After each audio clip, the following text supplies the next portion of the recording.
Scott Kyle's a man of many talents, but the one that made his name stand out was bringing I'm no a Billy, he's a Tim to life.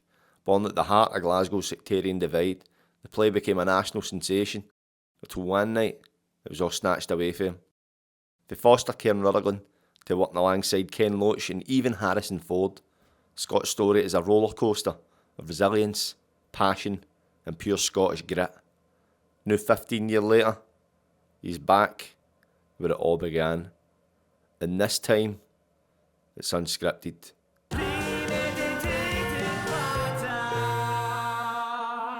When I go Outlander, right, the magic thing with Outlanders, I'd done six episodes, right, and I knew I was only kind of booked in for 6 episodes, but because the season ended, nobody else knew. So I was a new guy in Outlander, right, and because even a lot of people that try and cash in Outlander haven't even fucking watched it, right. They were booking me in for loads of stuff, and I went to loads of things, mate, that nobody else would go to. I went, if somebody invited me to something, I was like, fuck it. In their eyes, you're a big star. Why no go?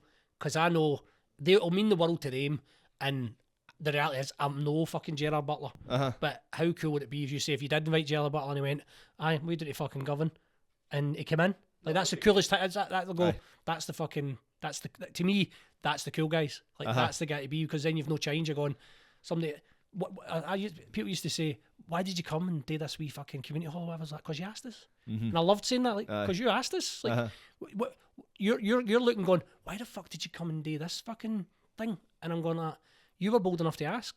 So did you not think I'd come when you asked? Because you were bold enough to ask. So I'm going, well, you asked, let's go and do things like that. I know. I feel you. Is that kind of thing where, like, there's a sense of relatability? Probably because probably been that person where, I don't know, you look at, like, we'll use the term famous people, and you think, right, they seem like kind of out of reach to a certain degree, but obviously, of course, if you probably class yourselves to a degree of famous.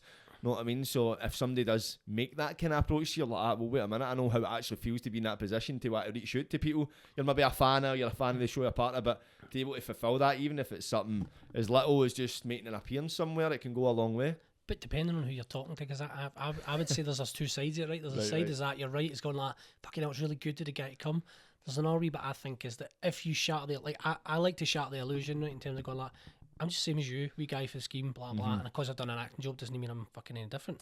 You're a doctor or a surgeon. I mean, that's sometimes you've been in America, and I've been in a private house that's the biggest house I've ever been in, like something at half a telly, and they'll say to me, this must be small compared to your house, Scotty, because they think you're on the telly and think you're a millionaire. And I'm like, if only they fucking knew. Right, okay. Do you know what I mean? But there's a wee bit, it's like, once you play I'm just a normal guy, there's aspects, some of them, a lot actually, is a disappointment of going, I was enjoying being a fan.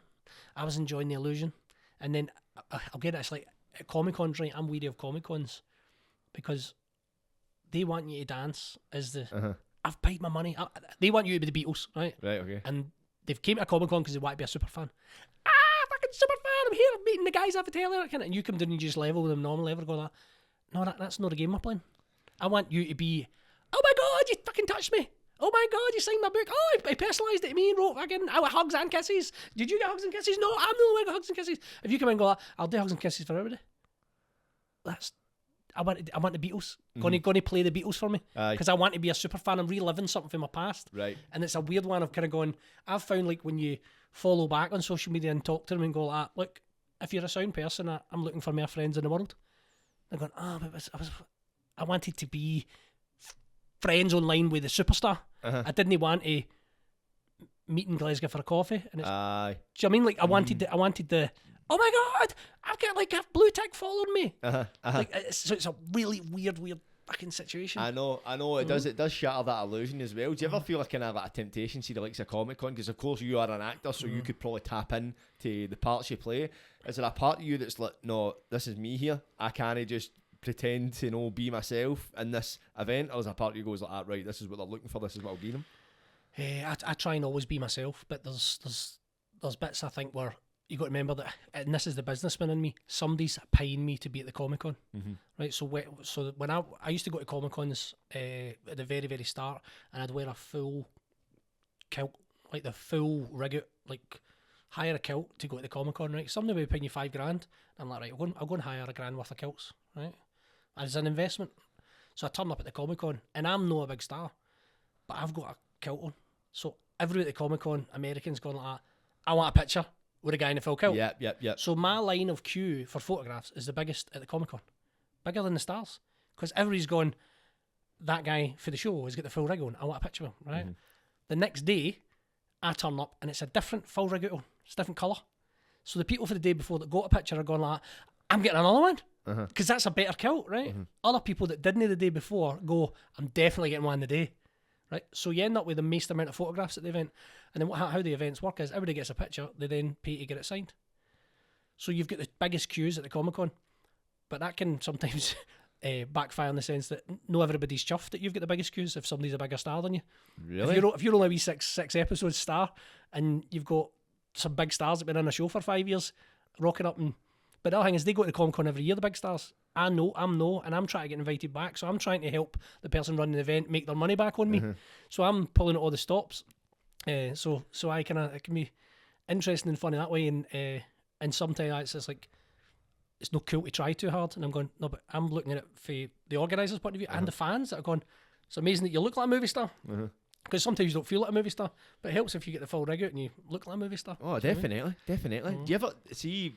Because of course, see, essentially when you're in things like Outlander as such, people go, right, you've made it. Like, you're on the telly, you must have this, and they've got this kind of illusion type thing as well. But is there a part of you that's still kind of aware, right, I'm on a big TV show, I'm actually, like, all the years acting in like college as such, this is kind of what I was aiming towards. Maybe it's no your kind of end of the road type goal, but this is definitely up there. Is there a part of you that thinks that, or does it switch to, this is just my job, and it just becomes normal? It's a bit of both. There's massive. I think every single actor at any level. I think I remember seeing some big Hollywood stars saying that the imposter syndrome. I don't think it ever goes away. I think you look around and go, somebody's going to call me out and say, "Oh, well, how did you get here?" I've said it, definitely. Get that kilt off. Aye, but there's also an aspect of kind of you go in, you do a 12, 14 hour day, and it's graft, and you're going, it's not what people think it is. It's actually really hard work, and it's long hours away for the friends and family and all that. The red carpet nights and watching the show and all that's the kind of a fruit of it, but that's not the reality of it. And the other thing being as well is I've always been very wary of you don't want to get famous and not have the money. Like you can go and do a project and you get decent money for it, but it's a decent salary for the year. It's no a 20-year salary. It's no that like you might say your daily rate's £500 on a film. People go, £500 a day? But I only go 6 days. So it might have paid a holiday or something, but so that was it. You did a movie and you got a holiday to it. But people see you waiting on the bus. What are you waiting on the bus for? You're a movie star. You're like, no, not really. Do you know what I mean? Like, kind of. So there's two sides to it, and there's other wee bit. It's nice going, this is a privileged position, and not everybody gets. And there's sometimes there's more talented people. No, sometimes there's loads of more talented people there that will never get an opportunity to do the stuff you've done. And I think that hits. You're sitting and sometimes going, there'll be actors that go the whole life and never get a giant American TV show, and no, because they're no good, just that they weren't the right fit for maybe that part, and you've lucked at that. The casting director came across your tape at the right time for you and gave you that opportunity, and you can account your blessings for it. No, definitely. And the scene you're saying there is like £500 a day and you get like a 6-day project. People probably go, I just get one of them a month and that'll be you alright. You're like, mate, maybe one a year if you're lucky. That's been it. My career's been probably one project a year, and I normally take annual leave for the day job. I remember being on Angel Share, right? And I did an Angel Share, then I got a part in Kijaki, and this is working with the Oscar winners, the King's Speech, right? They made the King's Speech, so we went. We're filming in Jordan, right? So 25 young British actors get cast as 25 young British soldiers, and we flew to Jordan, and we're filming in Jordan, and it's a dream come true. I mean, there's an Oscar on the set and all that, right? It's phenomenal. But they actually brought it out. That's Gareth Ellis Unman that won the Oscar had it in one of the trucks. So you any day your makeup. It was like, that's the standard. Right, that's what we're looking for. Why are we winning Oscars and BAFTAs? So we get one day off a week, and we're in the pool, and all these young boys are all in it. And I'm one of the older. I think I'm 33 at the time. I'm one of the oldest actors there. Me and David Elliott. And Mark Stanley been in Game of Thrones, so we'd kind of done various projects. We were about the most experienced, even though I was not that experienced, but out of the guys that were there, it was our first job. And we're sitting in the pool, and the guys start talking about when they go back home what they're going to do. So one of the boys going like, I'm not going to do theatre anymore when I go home. I'm just going to stick to like the movies and TV and stuff like that. And the other guy's like, no, guys, I'm sacking my agent when I go back, because Wally was saying to me he's getting 20 auditions a year, so I'm getting a new agent now. And it's going around and somebody's going, I'm not going to do TV, I'm just going to stick to movies. I don't fancy doing the TV, and I don't think I'll do the theatre now. All right, it's got to be. And it comes round to me and go, what about you, Scott? What you do? I says, I'm going to work when I go home. I'm like, what? You know what I do acting? I says, look, I did the Angel Share a year ago and I hadn't had a job since.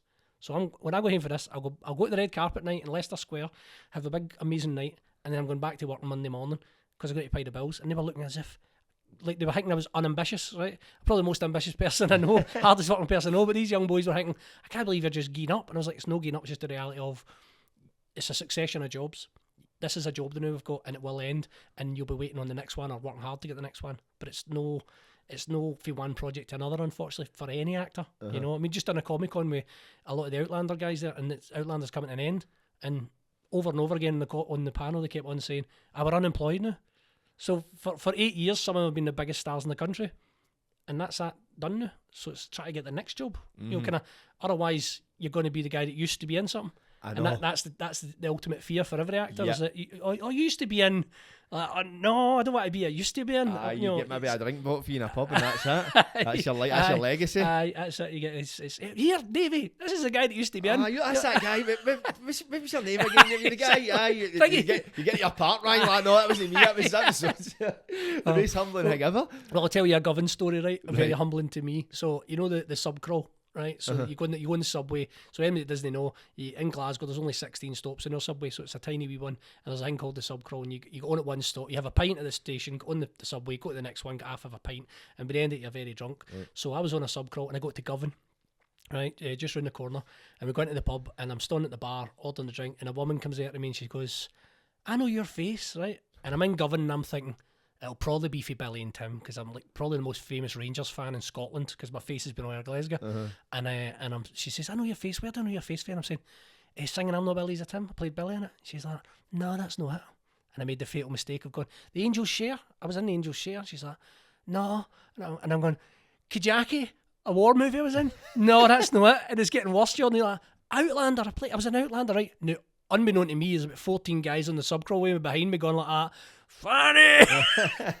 And eventually she went, are you for Rutherglen? I went, aye, that's where I know you for. I was like, oh God, I just wanted the ground to open up. Jesus God, and they're all howling their heads off behind me.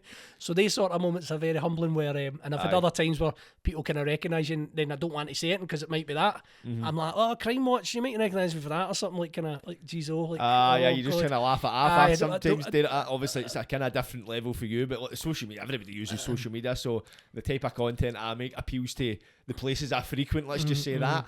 And people come, I know your face was somewhere, and you're just like, I don't want you to recognise me because I don't want to really engage in a conversation because you seem a bit piping. But sometimes they figure it out. I mean, I was mad with it the other week, and I was pure, I know your face. I was like, I probably bumped into you in the street or something, mate. And then he tivelled, and then he left quite quickly. I was like, right, I'm getting it 5 minutes before I follow him. But see, when you're talking about like your probably most notable achievement, I'm not saying it's your biggest achievement, but especially in Glasgow, like these kind of places, it's probably Billy Tim. You know what I mean? That's probably like almost your life's work to a degree, because you've poured a large part of your life into it. So, see, of course, when you started that, can you just take us back into the story of just how that began, where the first idea came to take that onto the stage? I'll preempt that a wee bit then. So I went to college at the age of 21. The idea of changing my life, not to become an actor, just to improve my opportunities. I went to college, did 3 years, and realised everybody was graduating and not getting a job.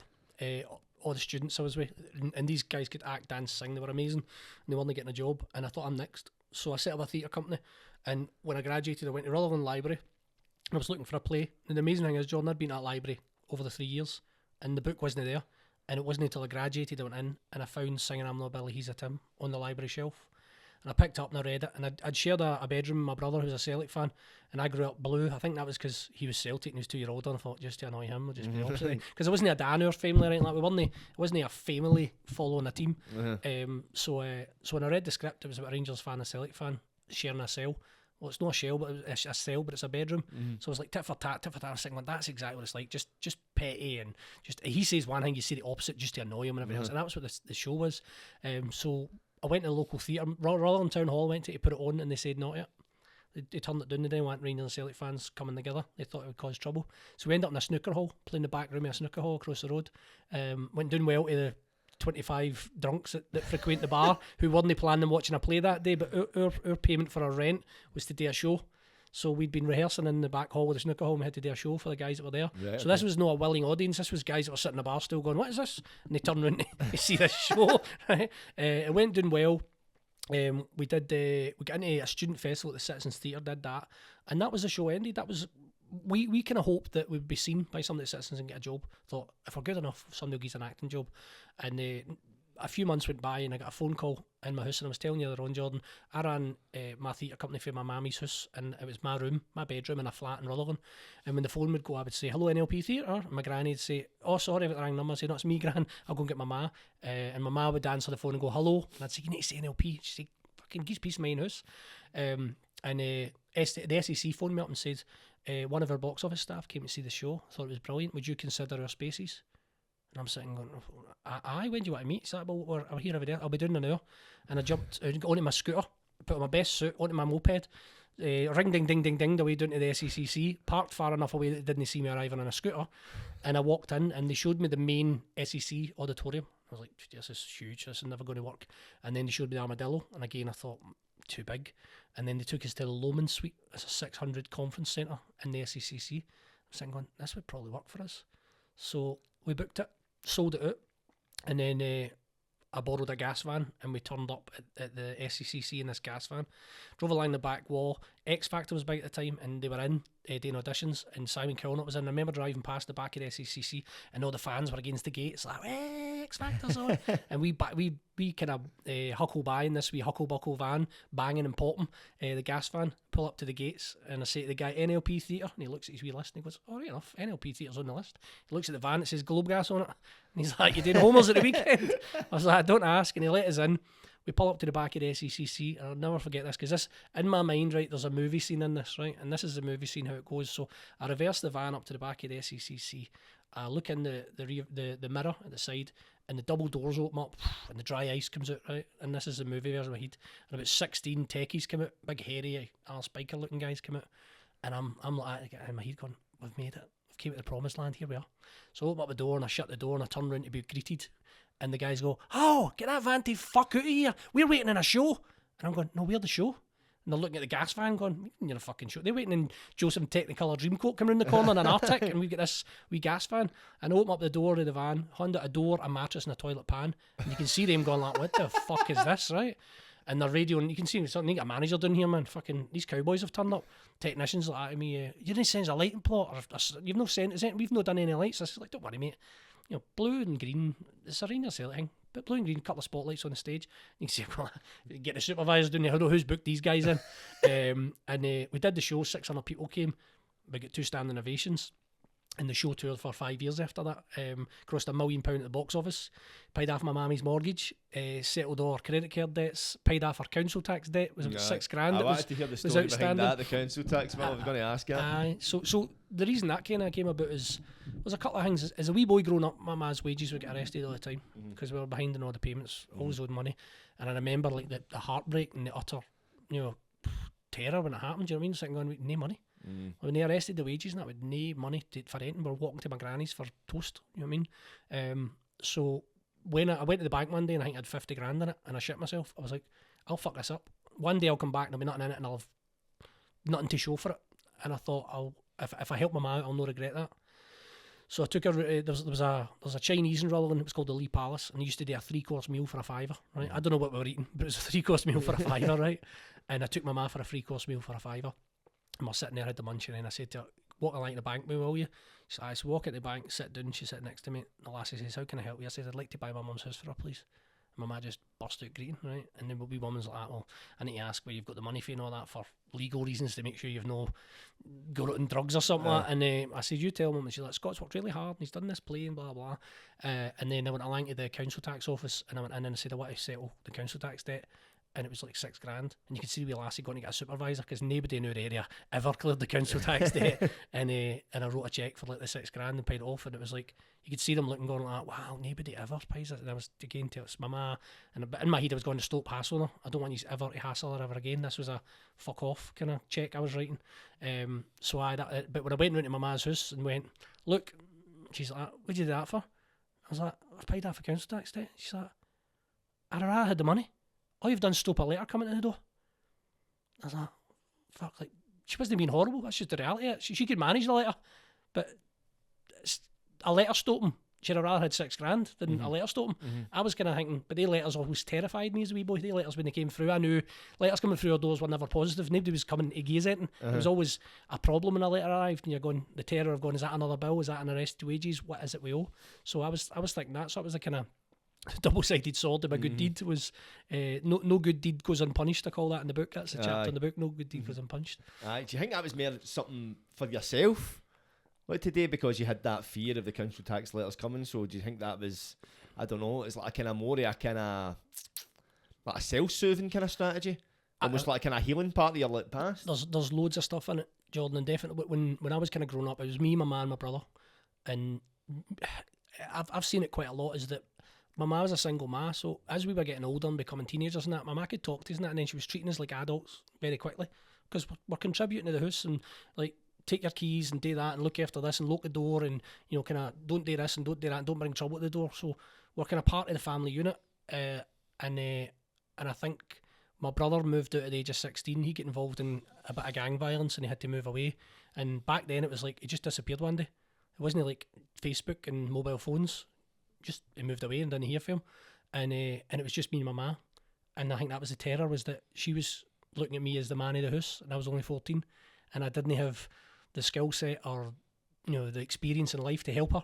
And I think that wee moment when I could help her, I was like, I'm going to help my ma before I move on, because that would set her up, and that means it's safe to move out without me. I think if I move out, she's not going to cope, because the money I was handing in is big money. No loads in terms of, but loads if you've not got another wage coming in. Do you know what I mean? So I think it was a bit of that. It was making sure my ma was all right, but also something I think any wee boy growing up anywhere, you want to help your ma out, don't you? Like if you live in the ghetto in America, you want to get your ma out the ghetto. Do you know what I mean? It's like that, and that was our version. It was growing up in an area going like, I want my ma to be all right before I move on.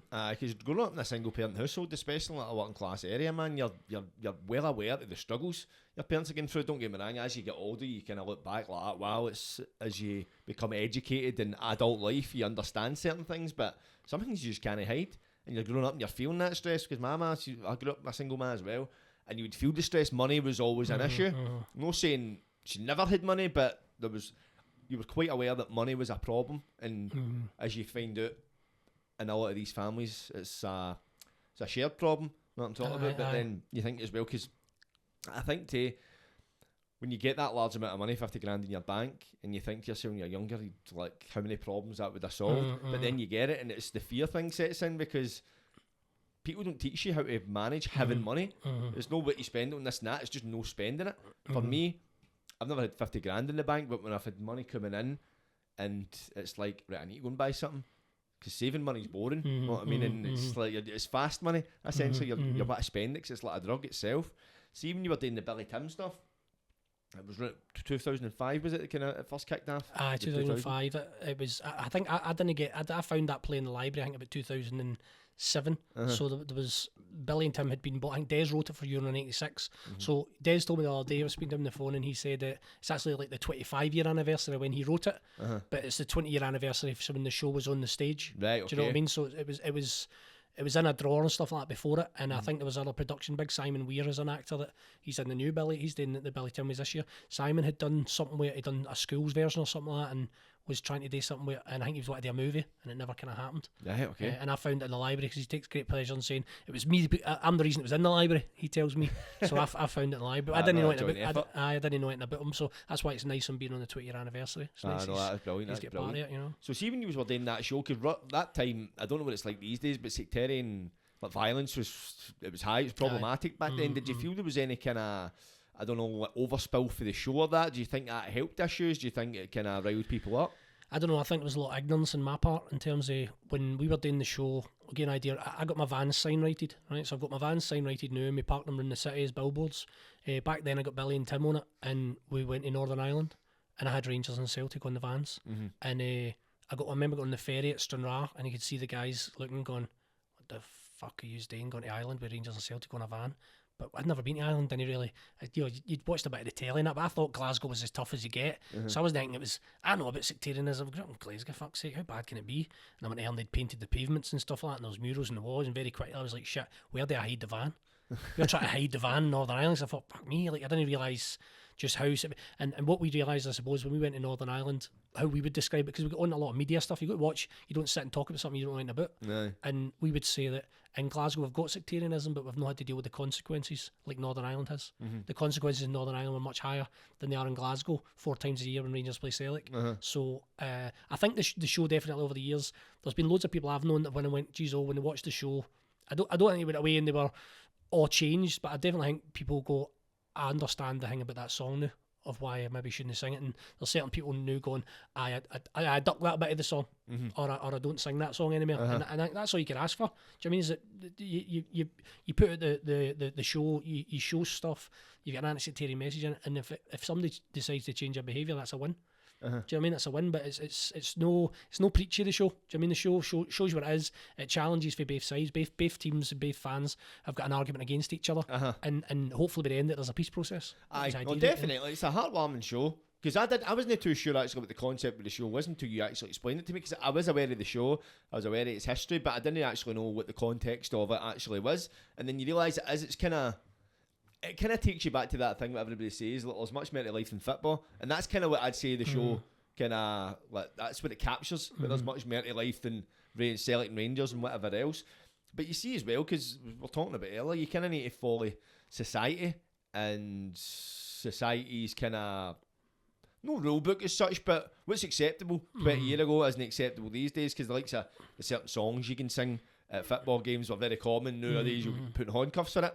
So it's kind of following that and no becoming a dinosaur, essentially. But the shows had to change and adapt with that. I mean, 20 years ago we weren't mentioning tifos, and that all gets a mention in it now. The kind of tifos is the big banners that they unfurl now. The kind of the ultras will all unfurl. You know, kind of there was one with Graham Souness and all that this year at Ibrox. So I know you're not a big football fan, but tifos are like a big banner.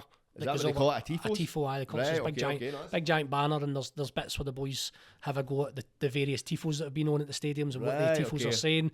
And some of the things you sing in songs you couldn't put on a tifo because they'd shut the place, but they sing it, and they're going, well, how can you sing it? Because if you put it on a banner, you'd be banned for Europe. But it's sang every week, so all these sort of things are all dealt with in it, and that's stuff that's new. I mean, with Donald Findlay was originally in at 20 years ago, because Donald Findlay was a QC, in case anybody doesn't know, and he famously caught singing sectarian songs, and he had to step down for his role at Rangers for it. Well, that's a 20-year-old gag, and the young offenders, who are 2 15-year-olds, don't even know who Donald Findlay is. Nah. So I had to upgrade it for them. But in the older version, which is me and Colin Little, we're 42 now. We were 21 when we started this. We now kind of build in Ali McCoist. Ali McCoist was on TalkSport, and he made a kind of a statement about the hate crime bill that had been passed, and he says, well I and 48,000 other Rangers fans were breaching the hate crime bill, so we build that into the Donald Findlay now, and it makes Donald Findlay relevant again, because we picture imagine McCoist was up in the court, he'd need a good lawyer, and we bring in the Donald Findlay bit, so we make it relevant to a current story. Stuff like that, so it's no went away. It's just it manifests in different ways now, you know, and that's, I think that, I mean, ultimately, to be honest, the show, it could be Montague Capulet, it could be Israeli-Palestinian. The football's just a backdrop to it, but the conversation that happens in the prison cell is universal, and I think that's why it's lasted 20 years, and I genuinely think it'll be around forever. It's about two people for opposite sides of point of view who disagree and have to come together by the end of the show, and it's through the humanity and the kindness towards another human being, which is a jailer. So it's kind of that's kind of, and I think that'll be around for a long time, long after I'm gone. I know, most definitely, and I think Celtic and Rangers divide will definitely be in Scotland fucking until the meteor hits us and wipes out humanity. See, have you ever had any bite back for like Donald Findlay like that? Did they ever get word back to them that they were featured in the show? No, I mean, I'm trying to think. I mean, everybody gets a wee digger in it. There's, I mean, anything that's current, you know, like kind of. There's a line in it where the jailer says the boy's in it saying, my wife's not going to come down with the money for the fine anytime soon, and the boy says, has she ran away with such and such, and that's whoever's current in the press. Has she ran away with whatever it is, or such and such and such and such, and it gets a laugh, and that allows us to update it. And there's parts of that in the story that it's a 20-year-old gag, but it's universal because it's whoever's been named and shamed in the media at that time. Do you know what I mean? So there's loads of, but no, the answer to it, because not any phone calls for anybody. If anything, we'd be inviting them into the show though to come and play their part live. Do you know what I mean? It is about prisoners, so anybody that's been charged or found guilty of anything, there's a room for them in the prison cell, so we'll get them released at the start. You know, so that's definitely a podcast episode, and it's on the day you got Donald Finlay onto the pavilion stage. When he plays role. But that comes round to the role that you're playing in it, is that you play all the various prisoners, and that came down to, I was watching your kind of TikToks and stuff like that, and it come up one of the prisoner things, and I was laughing, going, that's absolutely brilliant. And I'm going, I wonder if I reached out to Jordan if we could get him doing the voices in it. And then you did all the recording for it, which is brilliant. It still gets used. I mean, that gets used in every show we're in if you're no there. But the pavilion special, because you're actually there on the stage doing it live and interacting. Do you know what I mean? With the audience and with the other actors. So, and it really, really works. And I think I said to you earlier on, for 20 years, there's no been any prisoner voices. And I think for the next 20 years, your voice will be the prisoners. Do you know what I mean? I like that. You know what I mean? So it's pretty cool. Hopefully that's the only context in which I'll be a prisoner for the next 20 years. But that's the thing as well. It's like using...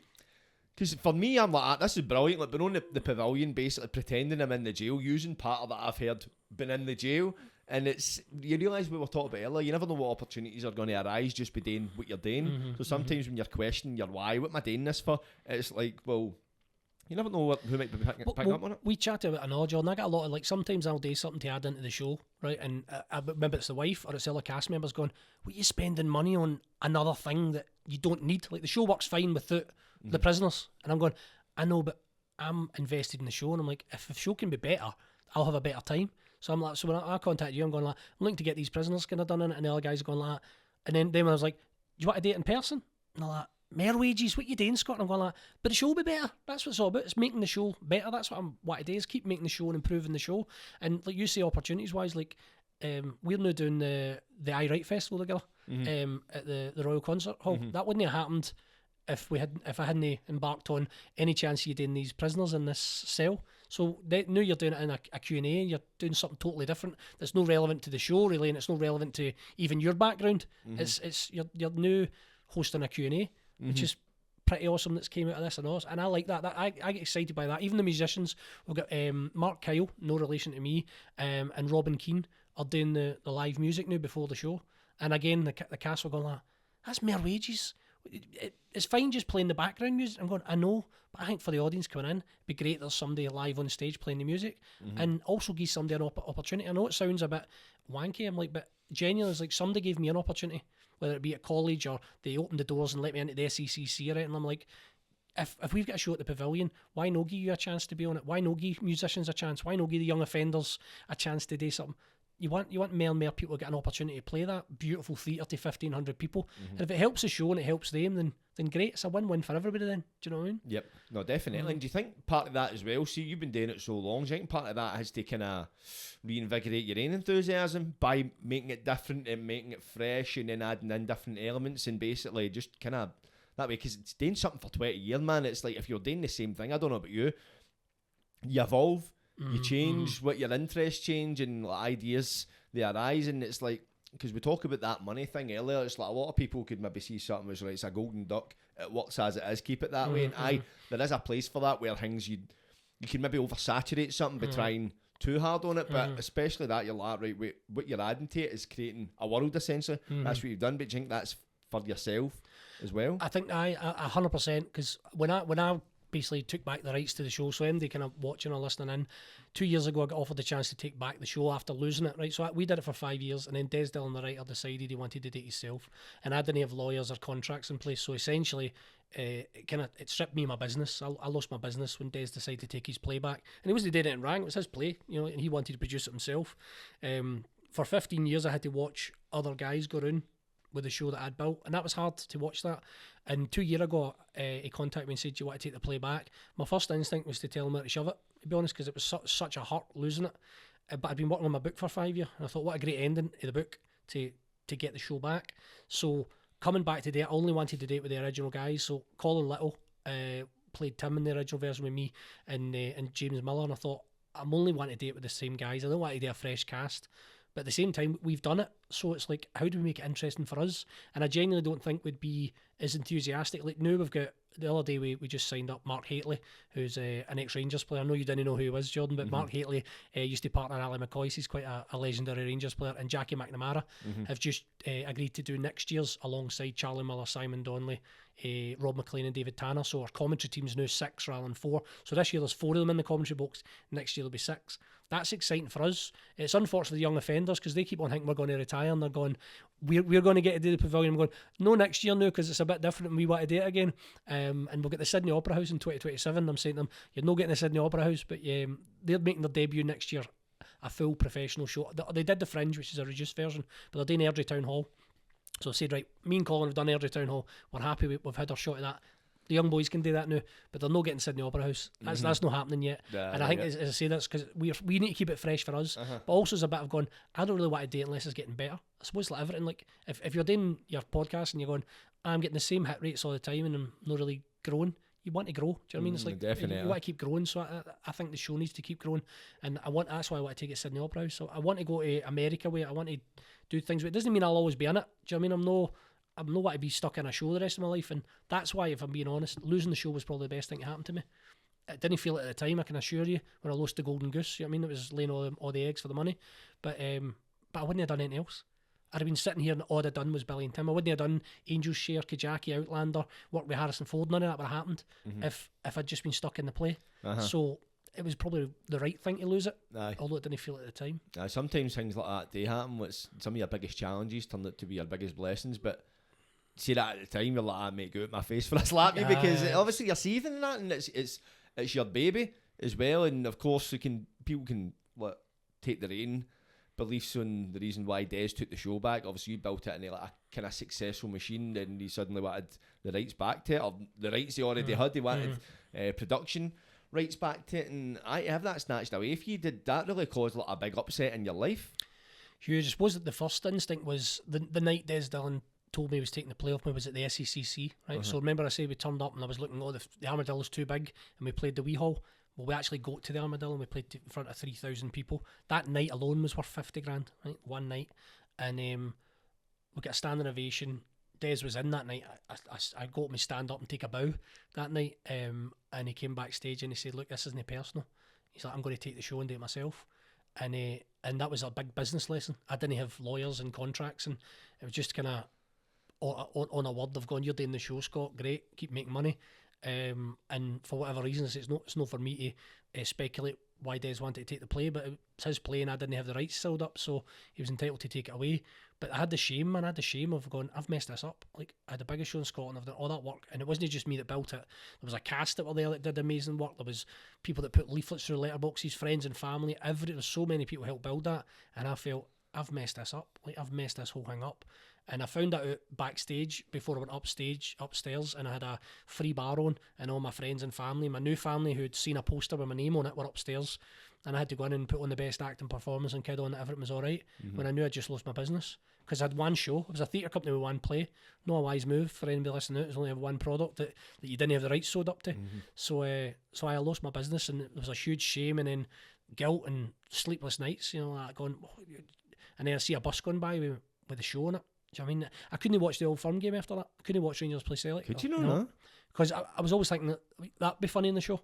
That'd work in the show. Right, okay. So I couldn't watch Rangers. I couldn't. So I steered away from the football and all that, and there was other versions of it and all that. And like, even if something, I never went to see it. I never wanted to go and see the show. Like, never would go and see it. Did you ever see it? Like the show? Never seen anybody else's version of it. Never went to see it. So was there multiple versions of it? I think what happened was Des took it on board. And then realised how big a graft it is. I was telling you earlier on, we've got 2 vans, one breaks down, you're towing the other one, you've got actors, you've got sets, you've got props, you've got leaflets and posters, and there's tons and tons of money goes into it before you ever get a coin out of it. And I think Des didn't realise what running a theatre company was, I think, to be honest. And so I think he did a couple of wee tours and then passed it on to somebody else. They did the same. I think everybody's trying to get money out of it. My magic formula was I wasn't doing it for the money. So when we made money, I was putting it back in. If we made $1,000, we'd get a radio advert. If we made $6,000, we'd get telly adverts. We'd keep on putting the money back in because I just wanted it to be bigger and bigger. And I think all the other producers that go, I hope I'm not speaking out of turn with any of them, but I think a lot of them are thinking, what can I get out of it? Because none of them went to London. None of them travelled with it. And I'm like, the first thing I done, I took a show back, I took it to London, and we took it back to the Fringe. The Edinburgh Festival is the biggest arts festival in the world, and you want to be one of the biggest shows in the world, you need to be there. So we took it back there, and then you've got every theatre company and every theatre in the world coming to the arts festival looking to buy product, and we've got a 20-year successful product, but it hadn't went to the fringe on a regular basis. It didn't go to London, so they were the things when I took it back I wanted to do it. And what you're then praying for is somebody buys it and sees it and goes, let's make a movie, or let's make a play, or let's do something about it. So you're hoping that's what the dreams of something coming out of it. So maybe one day, fingers crossed. So did you say it was 2 years ago you took it back? 2 years ago when we took it to the Edinburgh Festival, we took it to London. Was the first, because I felt there, Jordan, is when I had the show, we were offered London, and the percentage royalty that Des was on at the time was quite high, and we went to London, and the big producers that were taking the show said no on that royalty, and I said, what if I pay it now, take it out of my share? They're like, no, Harold Pinter isn't even on that, and he's a big name in London doing a lot of shows, so the deal breaker was that Des was getting too much money out of it for the big theatres in London to touch it, and when I got it back I felt like I owed it to the cast to get us to London. So we went down to London, did a 2-week run in London, and that was me kind of going like, I owed yous that. I owed yous a London. I couldn't get it out of the line the last time. So that was, I knew I kind of feel like New York or Australia would be the next logical step for it. I'd love to take it somewhere else. How well did it do in London? We did the Red Lion Theatre, so it was only a wee 100-seater venue, but we were there for 2 weeks. So we were going to talk sport and all that kind of stuff as well. At the time, we didn't have the commentary team in it, which I think now would add a lot to it. I think we'd be able to pack out bigger theatres with having the ex-Rangers and Celtic players in it. And the utopia is, what I want to be is, I'd love to get to the Hydro one day, and we'll get Laudrup and Larson in it. Do you know what I mean? Like kind of in the commentary team. That's the utopia. I want it. It needs to be a much bigger show for the Hydro, but that's the version that we want. Maybe have celebrities coming out of the jail at the start. Anybody who's been cancelled can maybe get in the prison cell and get all released. So there's opportunities there for even people who've been cancelled. Maybe. What show you extend that invitation to, man? Might end up famous in other angles. See, in terms of, because we mentioned London, right? And I was asking how well it done in London. And of course, you've got dreams of taking to New York, to Sydney. How do you get over the language barrier? I suppose it's a wee bit like Outlander. In Outlander, you had to kind of soften the accent down and make it more kind of neutral Scottish. And I think that would be it. Depending on where you are, I mean, I think if certainly I wouldn't be getting 2 Australians to date in Australia.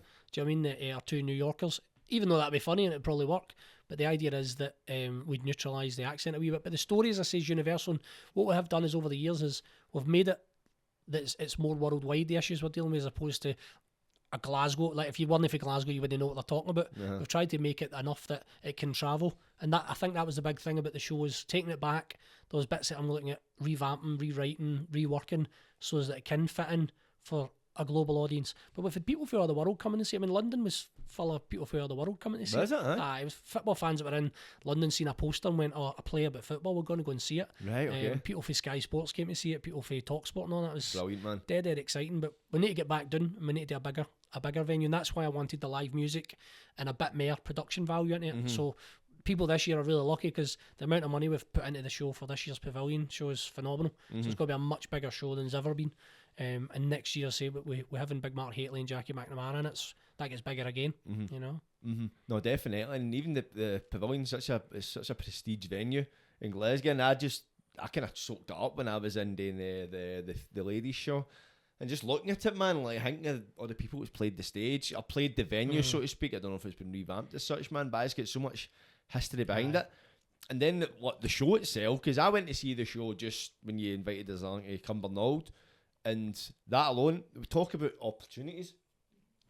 Cumbernauld Theatre came along, seen the show, it was fantastic, but I was looking for a venue to host a screening for my documentary, and I was like, whilst I'm here, I'll get an email address, go it, and that's where we hosted free screenings. And that theatre, really easy to work with, lovely big venue, Cumbernauld Lantern House, if anybody wants to check it out. Dead modern, just really good, and it was like just how things kind of spin off as things like that. But is there a kind of, right now, as you say, you've took it back on for 2 years, have you got a kind of end goal with it? Well, this is something that was really important to me. Was I took the show back a couple of reasons. One, there was a bit of unfinished business with it, right? But the other thing is, I've been writing my book for 5 years, right? So my book's called Just Know Where You Start, and it journeys my journey from foster care as a wee boy at 3 to being 43 40 years later and being a foster carer, right? So that's one journey of the book. The other journey is the Billy Tim journey of finding a play, building the biggest show in Scotland, losing it, then getting it back.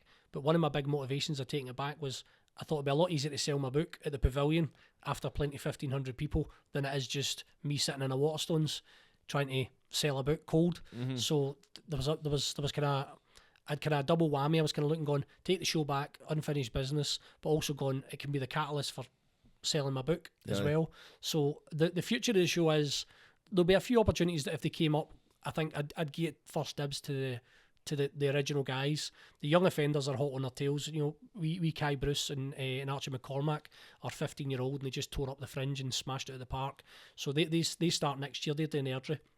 And I've got a few shows throughout the year, so they're the future. And there's an all-female cast and all who went to the Fringe ways as well, and they were making history. 20 years ago, the show debuted at the Edinburgh Festival with an all-male cast, and 20 years later, an all-female cast have went out and done it as well. So there's a real aspect of history in the making there. And I liked as well, I felt it diluted the brand a bit, because I think a lot of people went, oh, it's a guy's show about football fans. And then when there was 3 women doing it, I was like, oh, I didn't realise and going back to it's a universal story. It's football's in the background, but what happens in the cell's much wider and much bigger than just the football. So the idea is it should run and run and run forever. That's the idea, and it'll give actors an opportunity forever and ever, because there's always going to be a young generation of football fans growing old enough to come and see it. Do you know what I mean? People that are 8 the now, in 4 years' time will be 12, and we've managed to get the grading down to a 12, so 12-year-olds can come and see it now. So that means that in 4 years' time, get a new audience. Every year there's new kids coming to support their team, and hopefully they'll come and see the show and support that as well. Yep, because definitely an audience as well. It's like it's not predominantly an audience that frequents the theatre very often. I myself don't go to the theatre. I don't go to many plays as such, but I went to that and thoroughly enjoyed that. Really enjoyed the story. Could relate to it quite a lot of the humour and type stuff as well, and I think that's like the kind of powerful selling point, is it just appeals to a lot of people outside the theatre realm, so to speak. Well, you know the interesting thing about it, 70% of the tickets bought are by females, right? So it's the women that buy the tickets, but that's not just for a show, that's in general. It's females that book tickets for the shows. Right. The difference with this one is, rather than Maggie saying to her pal, Deborah, I've bought tickets to go and see a show, Maggie's saying to her husband, I've got tickets to this show, and rather than him going, I'm not interested, he's going, that sounds good. So what you're happening is the empty seats that happen at theatres quite a lot, because the average attendance at a theatre is about 60%, so there's 40% of the seats are empty. Really? Over the board, across the board. Obviously there's shows that sell it all the time, but across the board the average is at about 60%. So we're a show, it's the guys that don't normally go that are filling the empty seats. So the wives are buying the tickets and going, I've got that, or the daughters, people going, I buy the tickets for my dad for his birthday, or my brother, or my uncle, and knowing that there are no people that would frequent the theatre. But the great thing is when they come in and they have a good night, they go like, oh, there's a Johnny Cash tribute on as well in here, there's a this on as well. So we're bringing in a new audience that wouldn't necessarily go, and then hopefully the theatre's job is to maintain it and keep them coming back. Give them a good, I mean, I'm not saying they're going to come see Shakespeare next week, but they come and see a quality piece of theatre, and then they go, that wasn't too bad, I'll maybe go and see something else. That's the idea. Yeah, that's brilliant, man. That's really good. You mentioned you started your book, and I've read your book. I found it a really interesting, inspiring piece. When did the idea, I've got the book right here, you can see that, I can zoom right into it. I'll attach a link in the description. It's available fucking everywhere, I think it's available. Well, it's at the show. If you want to buy the book, you can buy it at the Billy Tim show and it'll be autographed, or you can go on Amazon, Waterstones, and any good bookstores. Is that what they say? That's a line. Available in any good bookstores. None of the shite ones. So the books, I think everybody's got a book in them, John. I think that, and it's just finding the vehicle. I mean, that's been 5 years worth of work. I genuinely thought I could write a book in 3 months. I thought, it's your own story. How hard can it be? Do you know what I mean? Just telling your own story. I know it all. Do you know, I know all the characters in it. It should be easy. And what I found was a Pandora's box. Is you can't tell your own story without inevitably having to share other stories within it, because so there's the kind of story in it I mentioned earlier on was I was in foster care when I was 3, only away from my ma for 9 months, but it resulted in my ma and dad separating, and I never seen my dad for 2 decades. He went away and had a new family, so I've got 3 sisters, a younger brother. And the mad thing about the night I lost to play, I gained a family, because my sister Leanne had seen a poster with my name on it, a Billy Tim poster. She contacted me through my website saying, you don't know me, Scott, my name's Leanne Phillips. She says, I'm your wee sister. So she's like, do you want to meet up? I was like, come and see the show, I'm doing this show. So they were in that night. That was the first time I was meeting up with my 3 sisters, younger brother, the night I lost to play. I had to go in and face them all. Oh, geez, oh man, it's like, so part of being in foster care, I went away and I did the research on that. I did it's like a freedom of information request, essentially, when you've been in care and you get all your paperwork for being in care. And I got 500 pages of it. So right away, that opened up something I never knew. I was like, wow, 500 pages of social work reports, teachers' reports, all this stuff where somebody had already started writing my story Right, before I even okay. was thinking of writing my story. I mean, at 3-year-old. So it was a bit of that, and then I was interviewing my mum, and interviewing my dad, who I hadn't spoke to, interviewed my brother, neighbours, my wife's mum and dad, to try and get an all-rounded version of the story. And one of the big things was when my dad, when my brother's sister came into my life, I thought, if I'm going to meet up with my dad, I'll need to talk to him, because I can't meet up with my brothers and sisters and hold a grudge. I can't meet him if I can't go to a family barbecue and nobody talking to him, right? So I met up with my dad, and when I was in care and stuff like that, there was a dispute about whether I was my dad's son or no. So there was a DNA test done, and I carried that my whole life, right? You shrug it off because you're a boy from Glasgow and everything, and you don't care. But I always remember thinking, my dad didn't want me to be his boy, and he didn't want to pay for me, or that's what I felt. I felt he's asked for a DNA test because he didn't want to be my dad, and he didn't want to pay for me. And when I was going to meet him, I'm going, that's something I want to address.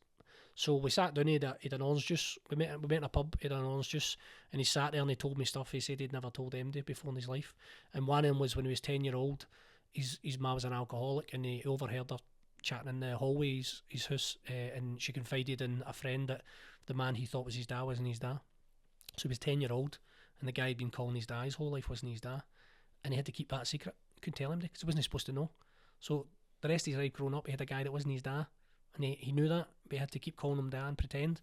And I thought, well, if he had any doubts about me being his son, then he was right to ask for a DNA test, because he wouldn't have wanted that to happen to me, in terms of one day somebody turns to me and says, that's not your dad, by the way.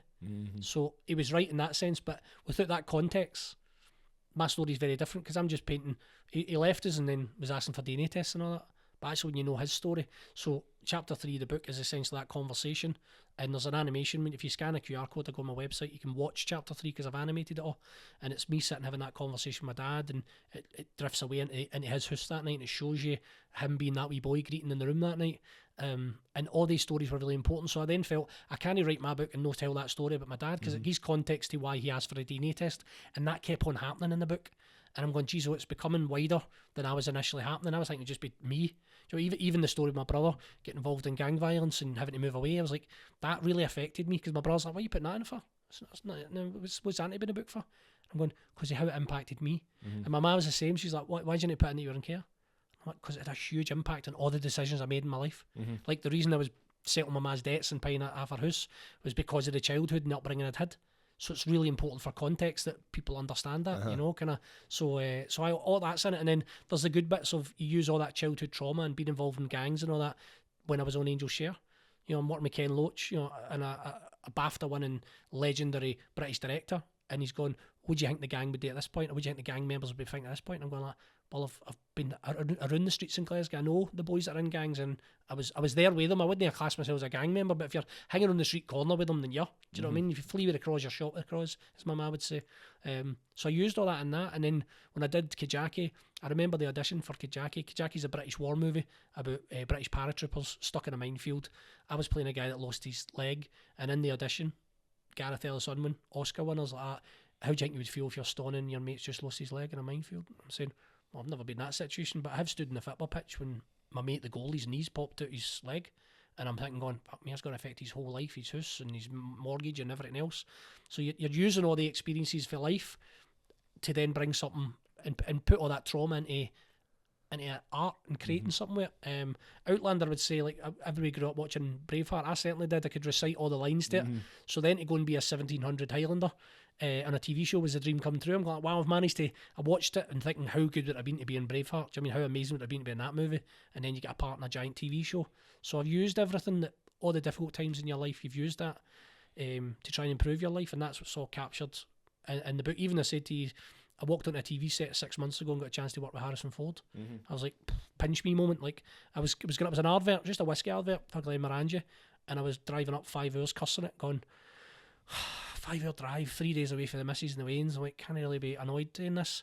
And I walked on set and Harrison Ford was there, and I'm like, Jesus Christ, count your blessings. Do you know what I mean? Like, in the chapter in the book about that's called "What's for You'll No Go Buy You." Do you know what I mean? Like, I didn't want to do it. My wife talked me into it. She's like, "Look, it's whiskey. It'll be good money. Go and do it. Whiskey adverts are classy." Because I was kind of thinking the adverts where you look like a tit in it. Do you know what I mean? Like you know, Iron Brew adverts are great, but the guy that did it, and he was for a long list of fannies. You know, he's people shouting in the street, "Hey, fanny!" I was like, I didn't know. I mean, I didn't want to be that guy. But the whiskey and like get to film with Harrison Ford for 2 days. I mean, it was just incredible. What was that experience like?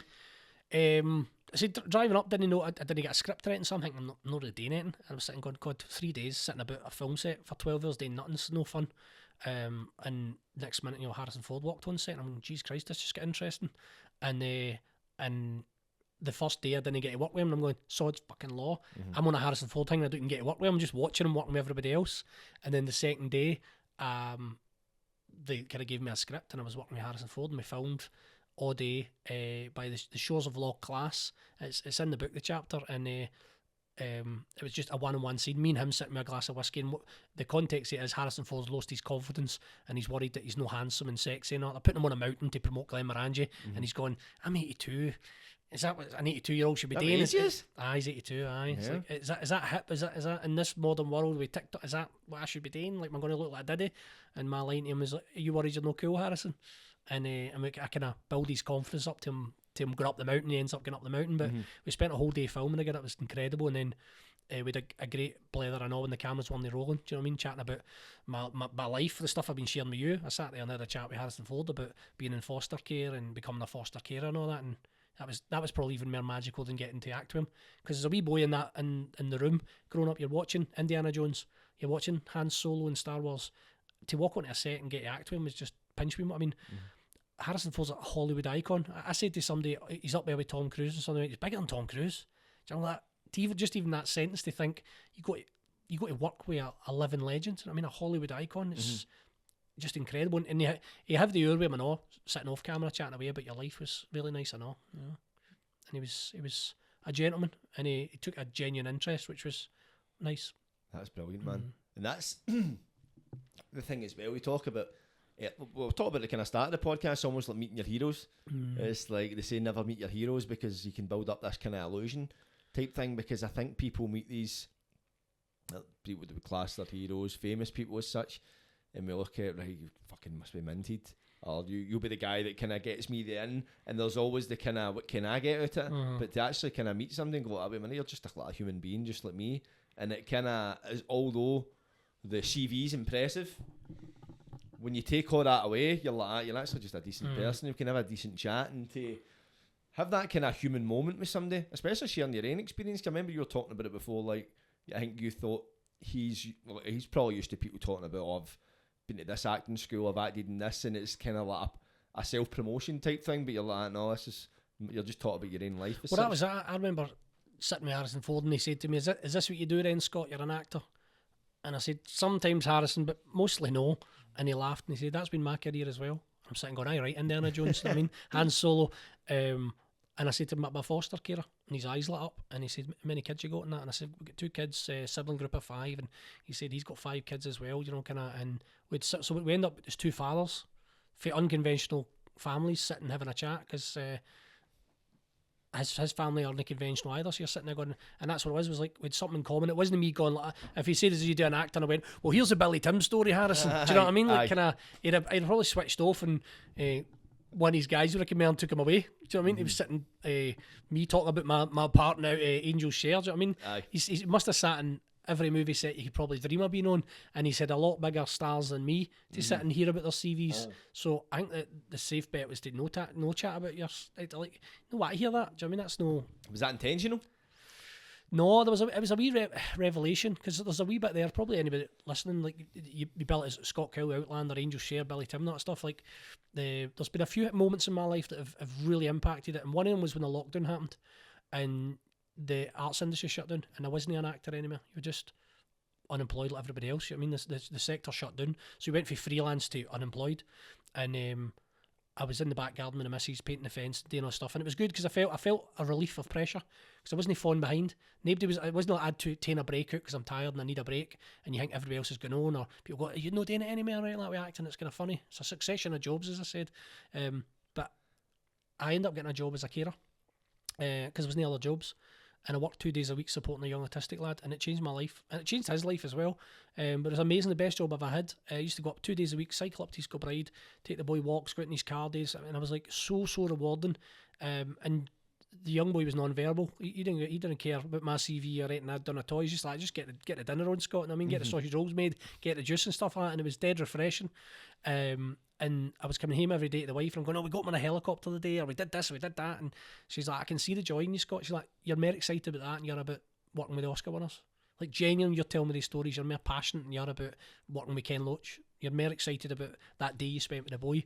And we seen an advert for foster caring, and I said, what about that? Something we could do together. And I'm embarked on the journey of that, and we've been doing it for 4 years now. And genuinely, like, I've been very lucky as an actor. I've done red carpets, been in at the BAFTAs, kind of worked there, working with Harrison Ford. What my kind of tagline, I do a spoken word event, and I tell my story with visuals. I use the animations, and the kind of closing statement I normally make it, and I normally say to the audience is, my name's Scott Kyle, I'm a foster carer, I'm an author, I'm an actor, sometimes, but mostly no, right? And there's a lot of truth in that, but it wasn't until I said it out loud to Harrison Ford, because he's wanting to know, who are you? And a lot of people in our industry will understand it, is you're always striving. You never arrive, you're always striving for the next job. Even if you've got a job now, you need the next job. So you never really arrive, and there's that imposter syndrome I was talking about, is going, if you are what you do, then when you don't, you aren't, right? So if you're an actor, you're not acting, you're not an actor, right? So that wee moment when Harrison Ford said, is this what you do? I'm going, now what I do every day, I'm a foster carer. That's what I do every day. That's what, 2 amazing kids that stay with me and my wife, and I love it, and I'm an advocate, and I'd recommend it to anybody. But that's who I am. And sometimes I take annual leave for my job and I go and do a bit of acting. That's who I am, and that's good. I'm happy with that. I mean, I don't need to kid on to anybody else that I'm working all the time or everything's going great. Do you know what I mean? And I think all the troubles and stuff at the start of my life that maybe my man that were worried about being in the book is all the skills that I use when I'm fostering. Like all that trauma and all the difficult being taken. I still remember the social workers coming to the house, taking us away, kicking the window of the car as I'm getting put in the back seat. I remember it vividly. I remember the car being blue. I've now got kids coming into my house that have been through the same thing, and I can use all that experience to help them and empathise with them and going, like, I know what it's like. I know every foster carer's got that. So that's something that I'm really proud of and happy with, and that's with the book. There was therapy in it for me, but I'm also hoping that the way I've been inspired by other people's books, maybe somebody will read my book and go, I read your book, Scott, and it made me think this, and maybe I went back to college, or I did something and it impacted their life in some way, shape or form. The way the authors in the books I've read have impacted me. See, what age were the kids when you took them into your care? Well, 11 and 10. And when a wee boy, wee girl, and when they arrived, couldn't tie their shoelaces, couldn't tell the time, and didn't want to. They would always have a joke with the wee man, and when he turned up, I was trying to help him tie his laces, the worst student ever. And I'm trying to say, I know how to tie my laces. This is for you. You know what I mean? I know how to tie my laces. I don't know. It's like, and the same with the time. Like, don't need to know the time. Your bell, the bell goes in school, and I'm like, I know, but when you leave school, there isn't a bell that tells you need to go to your work. You need to get back for your tea break, or it's tea break. It's like, that's not how it works in the real world.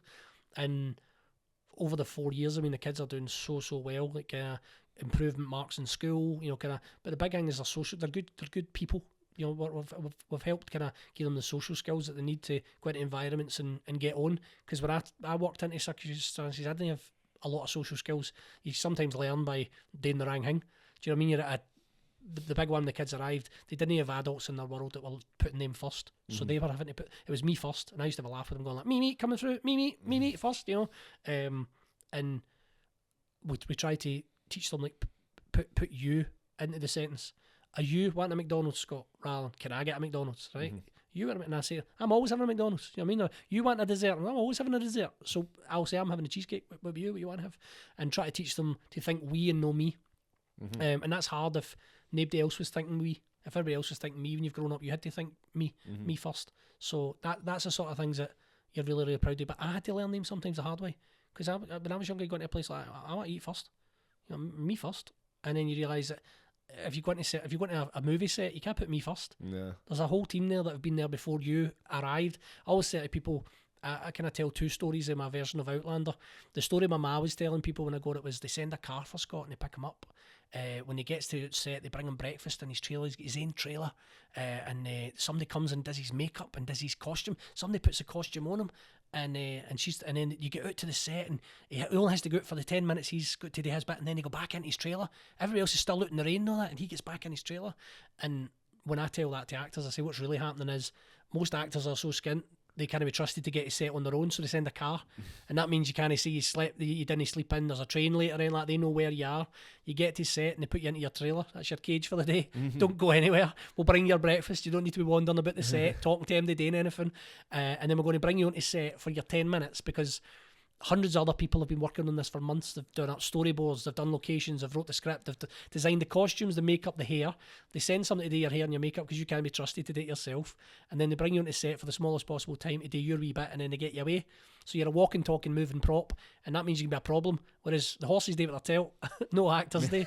So there's an aspect of it is that you can look at things very differently once you know it. But my always thinking is like, oh, he's a famous actor on the TV show. And I'm kind of looking at it very different as a producer. Because I know, you know what I mean? Like, everybody's here on time, everybody's ready to go, everybody's fed and watered, and I know where everybody is. And then they can come in. Whereas I think sometimes actors swagger on. That's me here.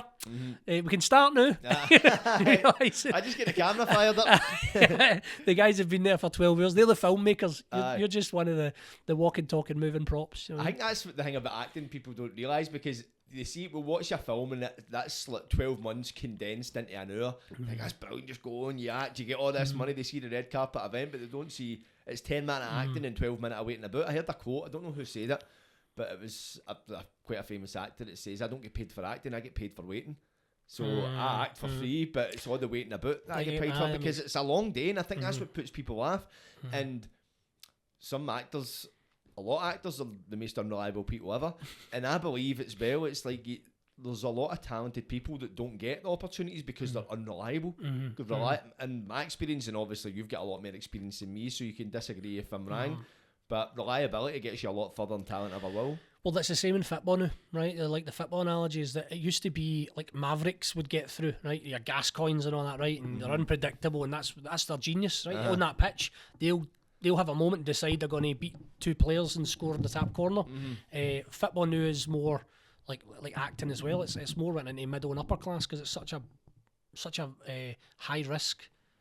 The production values in putting on a show, you can't have it like the household I grew up in. There was domestic violence and people getting to jail at the weekend, and sometimes I want to make football on a Saturday morning. Well, if you've invested a decade into a young boy and you need him to turn up and play at Ibrox or Parkhead and be in the game, you can't have it that he's kicking about with buckfast balls not on the Friday night before the Saturday game. And the same in the acting world, like you can't have it an actor's no on set, there's too much money. You can't have it that, oh, he went out last night and he's ended up mad with it somewhere and we don't know where he is. Well, the guys just don't get hired, so they get filtered out. Do you know what I mean? And I think that's it for young people now. It's a sad thing is that because some of the best storytellers I've ever met are from poor backgrounds or working class backgrounds, and we're not seen as much of them because all that trauma and drama and everything else that comes along with them is that it kind of gets filtered out at a certain level. Going, can he take a risk? I'm gonna say I can't have at the pavilion that you're due on stage and you're on a mad one. Like a booking, I need to know that you're going to be on that stage and you're going to be where you are. And that starts off at very young ages, that the kids have got to drama school, their mum and dad turn up, they're reliable, they're coming in, they're available. And sometimes you might get a stage where there might be a better kid out there that could play, the Artful Dodger, because they are an Artful Dodger. But if they can't turn up and be on time and do all the other stuff, then we'd rather have somebody that can do it and is reliable than even somebody that's better. Like it's and I think there's an aspect to that, is that that's why I suppose you're trying to teach professional standards to the young kids from a very young age, because sometimes you go in and if you don't behave in a certain way you won't get invited back, and by the time you grow up and change it's too late, because it went on, he was on a project and he was late and cost him $500,000. Do you know what I mean? Like nobody's going to take a punt on you again, and by that time you've gone like, I know I've screwed the nut, like I'm not doing that anymore. It's like, doesn't matter, that project that you cost $500,000 on, that's your legacy. You've only got one shot to make a first impression, especially in Scotland as well. If you're looking at like this type of industry, it's very, very small in the sense where everybody knows everybody. So if you're going to get somebody on board for your project, we spoke about something earlier, you're going to know, right, where have they worked before, and you'll probably, it's like any type job, you go for a job interview, what's one of the first things they ask for? References. For the most part, they want to do a bit of background digging on you. You know what I mean? It doesn't really work in the acting industry. You can go at your pal Davey, right, just you kid on, you're a director, and I was the star of the show, turned up an hour early, left an hour late. It doesn't work like that. You actually get people, right, they know, right, I know Scott, Kyle, I know so-and-so, right, I'll go and ask them, and then I'll be able to elicit a response. But it does come down to, like, there's an aspect of, you speak to some people in the industry, say it's a lot of the same people getting the work, right? And when I was younger and kind of just came out of college, I was thinking, going, it's the same faces, that guy's on everything, he's on everything, blah, blah. And as you get, once you produce, you realise, going, but if that guy's reliable and can do the show, do the work, then that's why somebody's gone, I worked with him before and they didn't let me down, right? At some point, somebody's got to vouch for you. So the biggest punt probably somebody took on me was Ken Loach, bringing me into Angel Share. Then you got to Angel Share, you do a good job, you're professional and everything else, and then you go to Kajaki, and the casting directors in Kajaki go, well, Ken Loach cast him. You know, so Ken Loach knows his stuff. And then you've got 2 credits, and then you get into Outlander, and they're going, well, Ken Loach hired them, and the Academy Award and producers of the King's Speech hired them, and then you're an Outlander. And then, I mean, at the end of the day, the casting directors that were casting the Harrison Ford thing, I mean, obviously unbeknown to us, every actor in Scotland who wanted to work with Harrison Ford in that advert. Somewhere along the line, I've went in, must have nailed the audition, and they've went, well, he's done enough stuff that when he walks on with Harrison Ford, he's not going to bottle it. Because that's the big thing, is that you go in and go, like, you can get starstruck, going, Jesus Christ, I'm working with a Hollywood legend. But that's, you've got somebody's vouch for you along the line. That's why it's hard when you're starting out. You've nobody will vouch for you. Because if somebody's at the BBC has been commissioned for something, and they go, Jordan Robertson, right, has he done other acting projects before? No. Well, then it's on me. If I'm putting you forward, I've got to hope you turn up and do your job and are good and all that, because otherwise they're going like, Scott Kyle brought him in and he didn't turn up, or he was sick, or he did whatever else. Whereas if you've done other stuff, it's not really on me. If you've done 5 other projects and I bring you in, there's been a background check by all the other ones. Like there's a safety in, he's done stuff before. So if you turn up and mess up in this, it's not my fault, because you've done other stuff. Do you know what I mean? So there's a wee bit of that. I think that you're needing somebody to take a chance on you, and that goes back to why I want the young offenders to get a chance, why I want the musicians to get a shot, yourself to come and do the pavilion, because no everybody takes a chance on new people, or finds a way of squeezing them in. I could have saved myself thousands and no had live music and no had you in it and no had the young offenders and made it a much smaller production. And I'm going, but I'd have been standing there going, there's a few more quid in the bank, but I'm not happy with it. That's not why I did it. Do you know what I mean? I want to go out and go, I want people to come out and go, it's amazing, it was better than I seen it 20 years ago, and this is 10 times better. That's what I was doing it for. I wasn't want to go, I seen it 10 years ago, did you make a lot of money, Scott? Do you know what I mean? Like, that's no... I think having that experience as well, as you say, at one stage you had 50 grand in the bank, and it's like you realise, like, I remember a quote for somebody, and I say it all the time, like, if money's your god, then happiness is always a fiver more than you've got, because there's never a ceiling to money. You can always have more money, and you realise in all the shit you can buy, it's like, I'm surrounded with thousands of pounds of camera equipment. I could get 10 grand in the bank and not spend it, and probably not have everything that I want to get. And the thing is, you go back to, like, talk about memories, experiences, these are the things you take away you, but it's not just for yourself, it's for everybody that comes, that takes part. I've got memories of playing the pavilion with the young offenders, and everybody that comes, it's creating, it's embedding in their experience, in their life experience, because you think of the value of life, what cost would you put in somebody's life? Probably couldn't put a number on that, but you think of in somebody's life, they've got a number of experiences they'll remember, so to be the person that is essentially the creator of an experience in so many different people's lives, you couldn't put a price on that. Well, we Mark Kyle, he came on board, so this is an interesting story, and again, it is about opportunity, right? So I was at a hotel, it's me and my wife's anniversary, and this is what I say to you, Jordan, as I hate about sometimes being a producer, you can't switch off, right?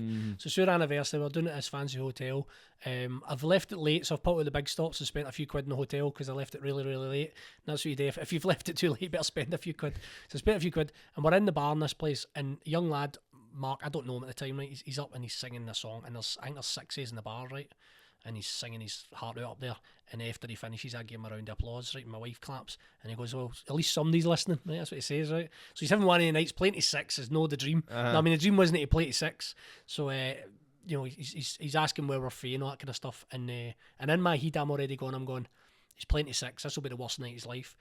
Could this night be turned into one of the best nights of his life, right? So I was like, do you know Caledonia?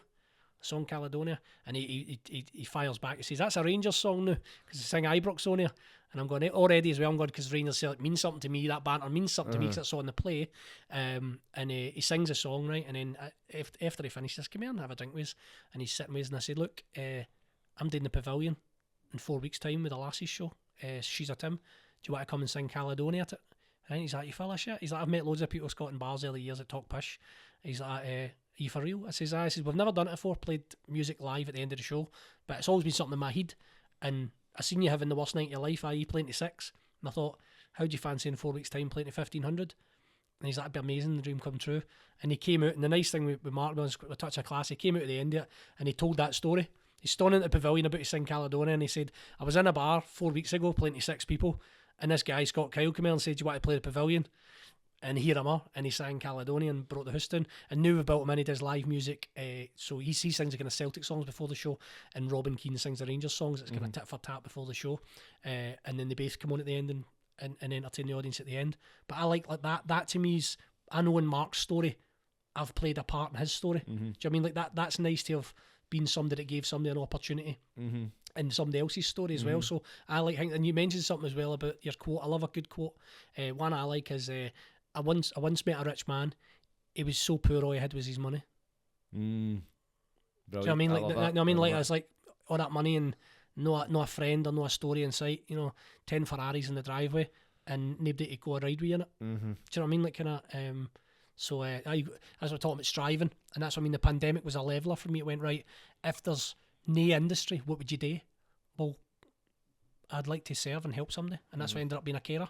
And it's changed my life completely. I think as a wee boy growing up, not having a dad, I was searching for role models, but there's also something missing in me. And I'm thinking, maybe if I be an actor, that'll fulfill it. Maybe if I do well in business, that'll do it. And actually, the care thing was it. It was helping somebody. The way there's been drama teachers that have helped me, there's football coaches, there's been just dads at the football team that give you a pair of boots when you didn't have a pair of boots, give you a lift to things that they didn't need to. And it's nice to go, actually, that's more valuable than being on the telly and something. But you don't know that until you've went and done the telly thing, because it all says that it's nice to have done it and know it's no everything, but it's harder if you're not there and somebody's going, it's easy for you to say you've done it.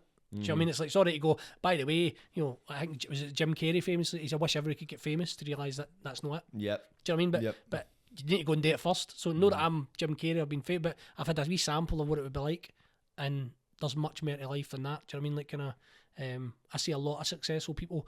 Normally it's a man down in the park with their two wains going like, wow, and that's it. You get time to go to the park with your kids, you're doing something right. Do you know what I mean? There's so many people are so busy, striving. Kind of, I can be guilty of myself sometimes to that busy. I think I said the other week, I went to the shopping centre with my missus and ended up leafleting the car park. Can't help myself. Do you know what I mean? That guy for Outlander just put a leaflet in my bonnet of my motor. Do you know what I mean? People rubbing their eyes and all that. I'm kind of like that as well. Sometimes you're probably the same, where do you ever see, if you sit just to relax, watch the telly, there's a feeling of guilt that sets in. Like, wait a minute, I should be doing something. And you're probably a bit different from me. Sometimes I'll sit, I should be doing something. What? And I'm like, I don't have anything outstanding, but I could be, I've got free time, and it doesn't feel often that I've got free time, but now that I've got it, I should use it wisely, because then next time I'm busy, I'll look back in that free time and I fucking should have done something. 100%, Jordan. Have that. Like, sometimes I'm sitting, I can't get into a movie because I'm going, like I knew there was the book's in Waterstones, right? And I knew there was a couple of Waterstones I hadn't been to sign it. And I was sitting in the house watching the telly and going like, I could jump on the motorbike, I could just go out to the Waterstones and get them signed. And it's only like, they only got 8 in stock. Do you know what I mean? So like that, all that way. And maybe nobody's even bought it, but just in my mind I go, at least they're all signed. Now I can go and relax. And the danger is that happens a lot. When I'm in the house in the telly zone, I end up picking up the phone. That's what I love, the cinema and I love the theatre, because I turn it off. I turn it off and I go and when I go to my missus is always like, you can watch something in the house. I'm like, I want to go to the cinema. I want to just switch off for everything. And that goes back to, say, the pandemic, when you had to, when everything was shut off, right? How are you going to spend your time? You can't do half the stuff you used to do. I'm like, going for walks, going for a cycle on the bikes. That was amazing. Do you know what I mean? Like walking the Clydeside, just amazing stuff. And the danger is you go back into the rat race of striving again, when it all opened back up. So there's an aspect to that. But I absolutely, the bit of going, should I be doing something? How can I make the most of it? Murder with the missus, like out and looking at, you go out and go, maybe I could get a billboard there, or like just be present and try and enjoy the company you're in. And there was a time where when I wasn't acting anymore and I was just caring, it was good to go to like parties and no be selling it. Like I'm a horrible thing I do. Like, I'm sitting at a wedding table, and then you're chatting to maybe 8 people or something like that. What do you do? And I go, I'm doing a Billy Tim show on its own. If you want to buy tickets, like shut up, Scott, shut up. Just get a rest tonight. I mean, that's me telling myself that. Do you know what I mean? Like, kind of, you don't need to tell a Billy Tim story. You don't need to tell a Harrison Ford story. Just talk about the weddings or something. It's like, that just, thing about being the architect of your own success, because you're no like relying on. Let's say, for instance, I go, I'm working in Asda. I work in Asda. I don't need to direct people to Asda for me to make a profit. Oh, you should come to Asda and get your messages because Exactly. I'm paid regardless, like whether you go to Asda and shoplift all you want. I don't care.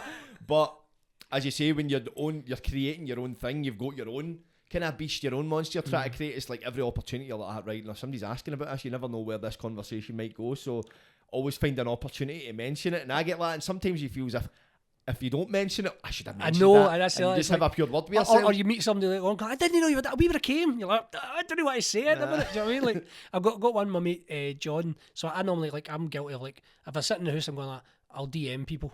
Hiya Jordan, my book's out. Here's a link. Going to buy it and going to review it, right? Please, mate. And I send that to everybody. And then my mate John, when the book came out, I was like, same spam thing. Hiya, going to buy the book. John bought the book, posted about it, and let me know. And about 3 weeks later, I spammed John. He's like, Scott, I've bought your book, I've shared it, I've changed my profile picture. Fuck off. Like, he's a wreck, you know what I mean? And that's the aspect. And sometimes, like, you just want your social media just to be, I'm going to the park to feed the ducks, and that's it, as opposed to going, but I've bought my Billy and Tim book with me to learn my lines. Remember, the tickets are available. Like just kind of everything's self-promotion. you do your own nothing sometimes. And then there's other times I go, then I'm going, well, would I be on social media if I wasn't selling something? Because is it good use of my time if I'm just, then, you know what I mean? You're going, do I need to tell people that I'm sitting in the house with a coffee watching a movie? Like, so I've always used social media to sell stuff, and then I'm going, but then you get this between your life and your job, and it's a difficult balance, because it'd be better, like, you know, your mate's only getting spammed all the time with your book or your play or something else. You know what I mean? It's a hard one. You know what I mean? It's just, and the other thing is that if you can afford tele adverts and radio adverts, then you don't need to do the spam and stuff. But if you're starting out, you're looking for that support network running about you. You've got to watch. I've said to mates, look, if I went on Facebook one day and you're not my mate anymore, I know it's because they're spamming you. It's no, I want to take it in personal. Like, oh, he's doing my nothing. Unfriend. Stop sending me stuff. Block. I want to take it personal because I know what I'm doing on social media. But then there's a little bit of me going like, then stop it. You know, sometimes I'll clear my whole timeline and just have no promo stuff on it anymore. And then I'm going, maybe I should put a hang about the book. Like, get yourself a rest, Scott. Do you know what I mean? Like, kind of. Aye, because it's like social media. It's such a useful tool, and sometimes I'll just maybe, because I'm a bit different as well. Because I kind of started off social media being a social media person. It wasn't as if I started using social media whilst I was already acting whatever else. So everything I've got stemmed off of social media. So sometimes I need to remind myself. Like recently, as I've been focusing more, starting my degree and other things, I've not been proactive, like post 3 times a week and all that stuff, because that's when it goes back to that thing. It ceases to become enjoyable and it starts becoming a chore. And then as well, for me, I think, and we'll talk about the Billy Tim thing, it kind of needs, you need to find your own enjoyment in it, because if it feels like a slog all the time, then it's going to get to a point you're like, right, what am I doing? I'm not making major money off this. It's taking up a lot of my time. Why am I doing it? I could be doing this, I could be doing that. So it's trying to find these spaces where, right, this is how I can make it interesting for me, because it was a big revelation to me that my interests would change over time. What I liked 5 years ago, I might not like now. You know what I mean? What I found funny a few years ago, I might not. I watched a video last night. It popped up on my YouTube, and it was an old sketch I'd done. And I watched it, and I was like, my missus, look at my hook, because I was in my house, and I was like, look at my wallpaper and all that, and I was showing her. And some of the stuff I was saying, I was like, that's not really that funny, I don't. And she's like, I know. And I was like, oh, right, is this what people maybe seen that didn't like my stuff at the time? And then you see, because I went back into my old Facebook and deleted a lot of posts that I'd wrote for like 10 years ago, because I was like, well, if that comes out now, man, that might be a bit problematic. But you realise it's you evolve, and as you say, like, your goals in that probably back when you left college as such, it was probably that way I've dedicated so much time into acting. I want something to show for it. I want to go into these big productions, but once you get it all, I always think to myself, sometimes the worst thing can ever happen to you is getting everything you want. You see these people that talk about, if I win the lottery, I would just, if I got this amount of money, I'd be sorted. And I'm like, the thing is, but if you've placed all the problems in your life, the majority of them on money, like, and we've all got bills to pay. I know everybody's sitting flush, but the thing is, what if you get all the money? Because I think being a working class thing, I think that gets kind of drilled into your head. That is the problem. I think that bit of the always working all the time is there. Like growing up, my mum was you were always thinking about how to make money to pay the bills because there was never enough money. Like I remember I had mates and they go like, we're going to climb Comic Hill. You want to come? And I was like, what is you doing? We're going to walk up the hill. It's fitness. I was like, why don't you just come leafleting with me? That's fitness. We'll go leafleting and you can earn some money. Like, shut up, Scott, and have a night off. Like, what is? But I think there's a bit of the poverty mindset in. Is like, I've not really got time to take time off to walk a hill. But if we could walk together doing the leafleting, like, Jesus hell. I mean, but there's definitely something in there of going that if you weren't working, you were spending money. So is there any way you can have a social thing and make money? No. Can you like, I've probably been a great barman. I'm in the pub, but I'm earning and they're spending. Like, but it's not the same experience being in the pub for the other side. Do you know what I mean? Like, kind of I definitely think there's a kind of poverty mindset. And you mentioned working class earlier on. It wasn't until I got older I realised we weren't working class, we were poor. Right. And I used to grow up and used to see people talk about the working class, and I thought it was working class, and they were like, we weren't, we were poor. It wasn't working class. We didn't have the things that other people had. We didn't have a mum and dad working for a start. Do you know what I mean? I would say that's working class, people in the household working.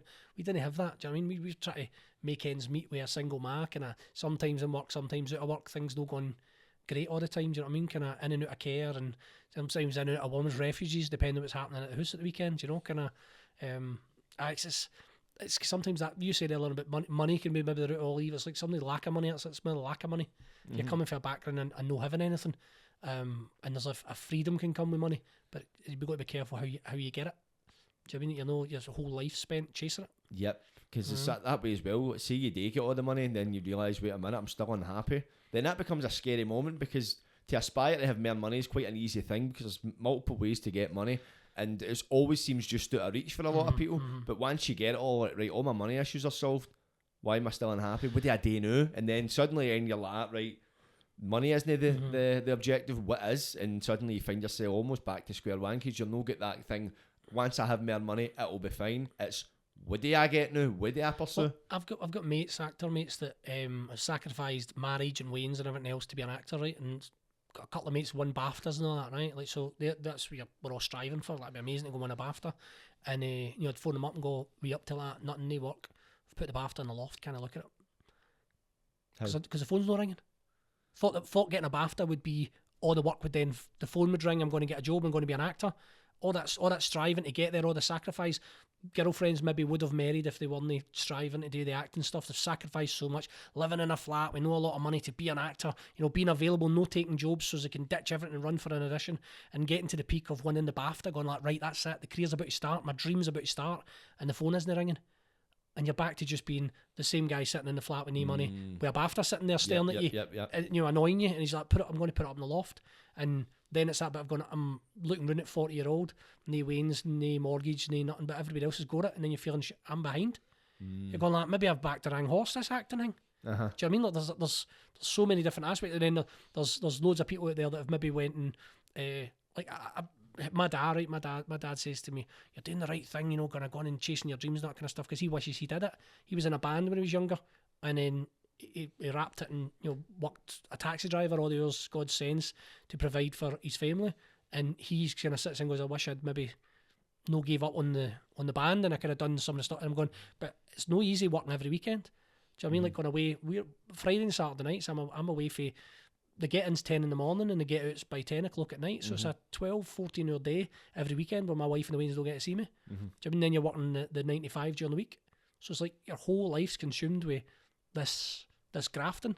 And the same with the book, is like, I know the book isn't, people like me don't write a book and it becomes a number one bestseller just because the media likes it. And I mean, I kind of get on the telly, like, it's very hard to get him to let you on a show to talk about the book, because you've not got an agency that's getting you in and opening the doors. So I'm back to the old leafleting the letterboxes to try and spread the word about my book, or doing another job to try and pay for the book. Do you know what I mean? Like, no everybody's so, but I think I can be a success with it.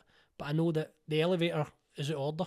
The elevator to success is order. I'm going to take the stairs, and I've always needed to take the stairs, Aye. and I just accept it that I'm a stairs guy. It's going to be a graft, and it will be spamming people on social media. It will be good to the BBC and leaflet in the car park, and they're all probably going like, "This guy's doing my nothing." Like, but got to keep chatting my door. And maybe one day they'll open it. Do you know what I mean? If no, then I'll know I tried my best and I did everything I could. Yep, I think that's like a very positive way to approach it. As you say, like keep doing it until like they open the door. But if it doesn't happen, then like you get that kind of get out. It's no based on if this doesn't happen, I have failed. Because I think as well, like people get focused on the end goal. Tyson Fury's like a prime example when he spoke about like, his goal was to win the heavyweight title, and once he won it, he fell into a depression because he was like, "Where do I go for here?" And they didn't know because he hedged all his bets on this end result, the outcome. And what I've kind of learned and try to adopt, it's like falling in love with the process, the journey. It's just doing it, it's living it. That is where you're going to get like your most reward, is actually living it and being part and putting on these big shows and the build up to it. Actually, all that hard work goes into it and seeing it all come together. Well, I'll tell you a story, Jordan. You weren't there. We did the pavilion. When the first time we took the show back, we done the pavilion, right? And it's a live theatre show, so things can go wrong, right? So it spent 12 grand on a set, right? A brand new set for the pavilion theatre. And James Miller, who plays Harry the jailer, he's backstage. He comes round and he's supposed to come into the cell, and he couldn't get the lock because it's a new door and he didn't. There was a wee hook on it that he hadn't noticed, and he couldn't get it open, right? So we're on stage waiting on him coming in, and he can't get in the door, right? And he panicked, and what he done was he walked round the set, stepped out of the half wall into the cell, right? And me and Colin are on stage going, "What is he doing? He's just walked. The whole illusion is gone because he's just walked through a wall, right?" And the audience could hear him that he couldn't get the door. So the audience were laughing that he can't get in the door. And then he walks in and the audience are in hysterics, right? He's just walked through the door. And Colin's next line is, "Any news yet, Harry?" Right? And he's just transported through a wall. So we're on stage, Jesus God. And Colin says to him, "Any news, Harry, other than your new ability to transport through walls," right? And the whole audience are pissing themselves laughing. And we do the scene in the cell. And then Jim being Jim, he turns around and he goes to go out the door that he's not opened. And obviously the door doesn't open, so he's locked in the cell, and the audience burst out laughing again. And then he walks out the wall, round the back to continue the show. And right, 20 years ago, Jordan, that'd have ruined my night. That'd have ruined the play for me. I'd have been like that. I spent 12 grand in a set, all the leaflet and all the market and everything else. We've got 1,500 people here, and we've just made a fool of ourselves because we can't even open a door. Right, that would have been my reality then. I looked at on that night. I was able to stand on stage and laugh and go, "I know Jim so well. He's one of the nicest guys you'll ever meet. He's not been able to get that door. He's panicked and he's just walked round, and the audience will have a night they'll never forget." I've met people and they go, "I was there the night he couldn't open the door." What a laugh that was. But that would have ruined it for me because I felt we were kind of blagging it a bit. We were the wee guys in the gas van. We didn't earn the right to get there. We sneaked in the back door. Do you know what I mean? And when we're there, we need to be amazing, or they'll not let us in again. And that's the sort of thing I thought, they'll not let us in if we can't get it 100% right. And now I'm able to laugh at it and go, I'm a bit more relaxed. With all. I mean, you see me at the Lassie show, tech was a bit late running. I don't think at the time I'm relaxed, but I know the bigger picture is it's a play. It's no somebody's family member lying on a table and I'm the brain surgeon and I better get it right. Aye. It's a play. It'll be fine. People are coming and having a drink. And I think I used to, Jordan, when I did the show, I used to come up to my mates and I go, "What do you think of the show?"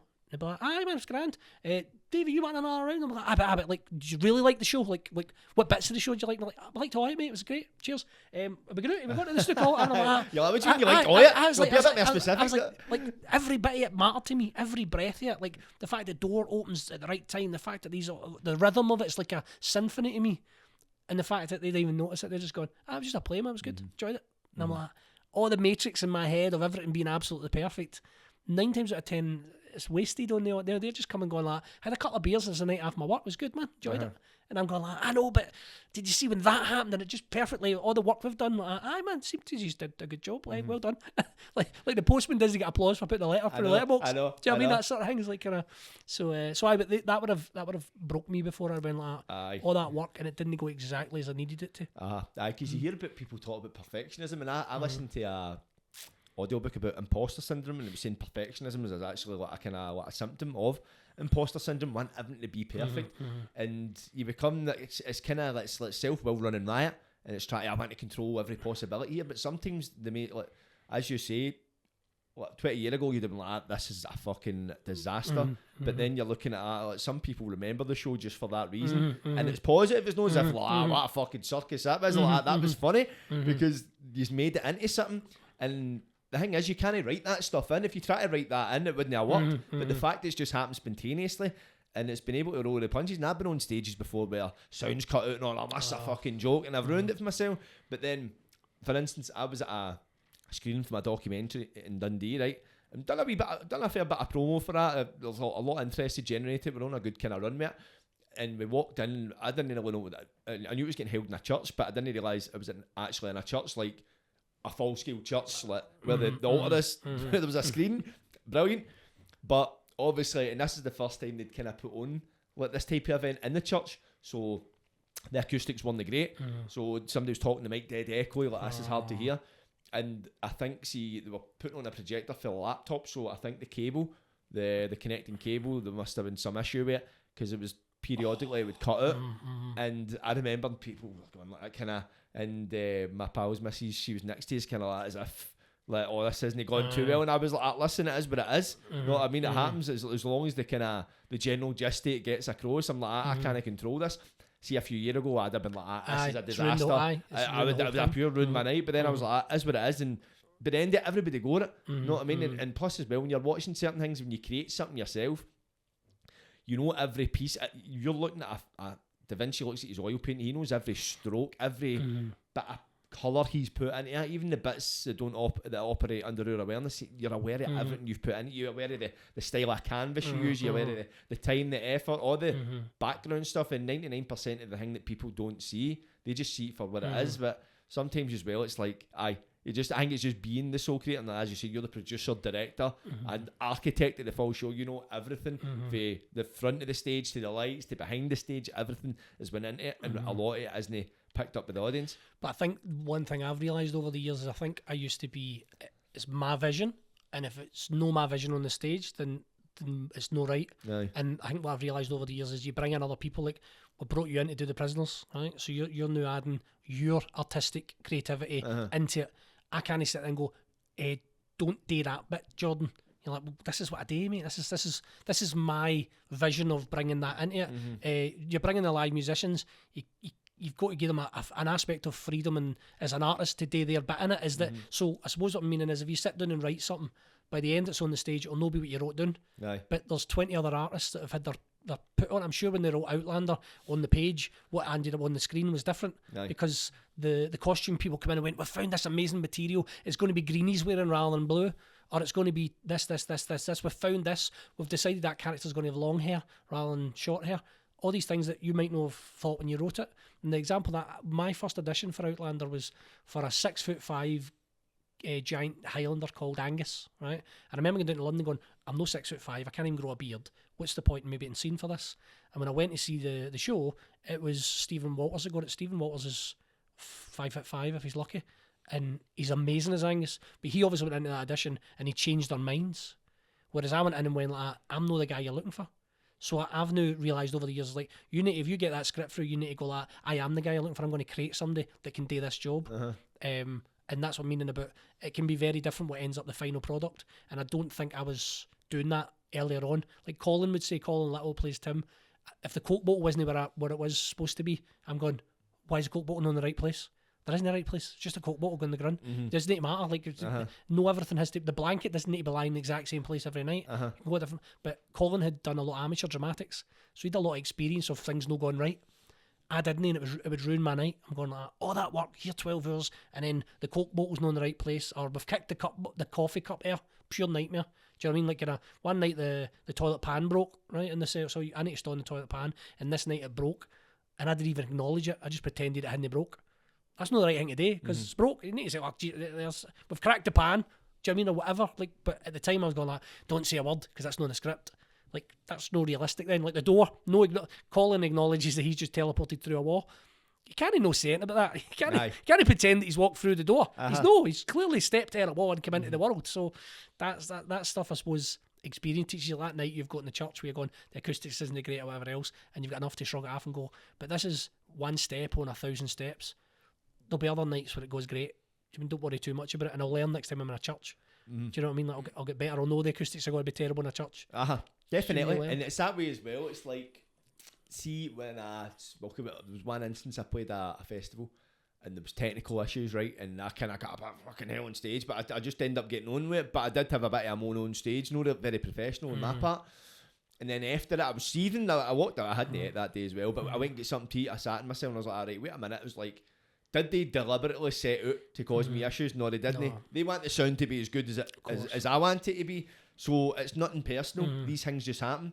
And I realised, like, I could blame them, but what could I have done better? Right, I could have maybe been prepared with other songs. I could have been, I know what I mean, I could have brought like a USB stick. I could have been more prepared to avoid this. And I realised that the minute you take responsibility for the problem, you take responsibility for the solution. Absolutely. Whereas if I'm saying it's somebody else's fault, then it's down to them to figure out how to fix it, not to talk about. Well, my mantra before I go on stage, Jordan, is thank you, thank you, thank you. Right, so I'll stand backstage, eyes closed.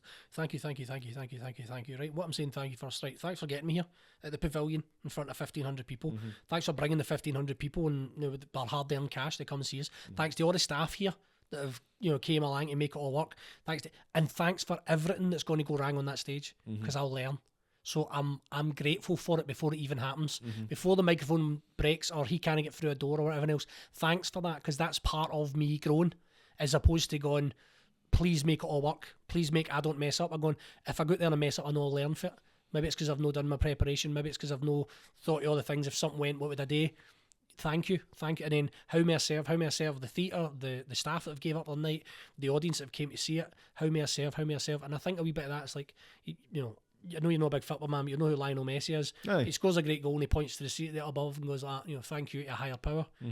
I like that before a stage is gone. I'm handing it over to something higher than me.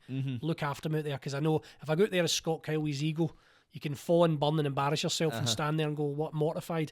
We've all had dreams. Every actor in the world has the dreams. You go on stage and you don't know any of the lines. You're like going, thank you for what I'm about to learn out here. Thanks for my team. And that's where I learned a lot, is that it used to be in this show, I wanted to be the best actor. I wanted to be better than the guy I'm up against. I wanted people to go like, you were the best. Now I realise you're an ensemble. No, I want us to be the best. I want us to be the best team we can be, because we all complement each other. It's no a rivalry. It's we're an ensemble. We're telling a story, that we're making a symphony together.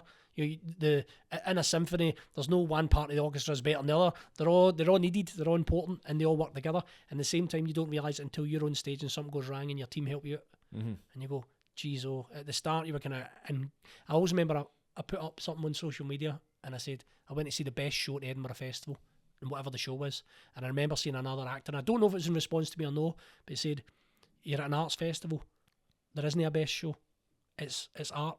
Every piece of art is valid and great in its own way. You don't have a piece of art's no better than the other piece of art. Do you know what I mean? Like there's no that painting's better than that painting in the art gallery. They're a piece of art. That's it. It's so, and I was like, all these sort of stuff you learn over the years. Do you know what I mean? Like kind of, and you learn a lot of it through making mistakes. Definitely. You realise failure, like you say failure, use the term failure is the biggest teacher of all. Experience is the greatest teacher of all.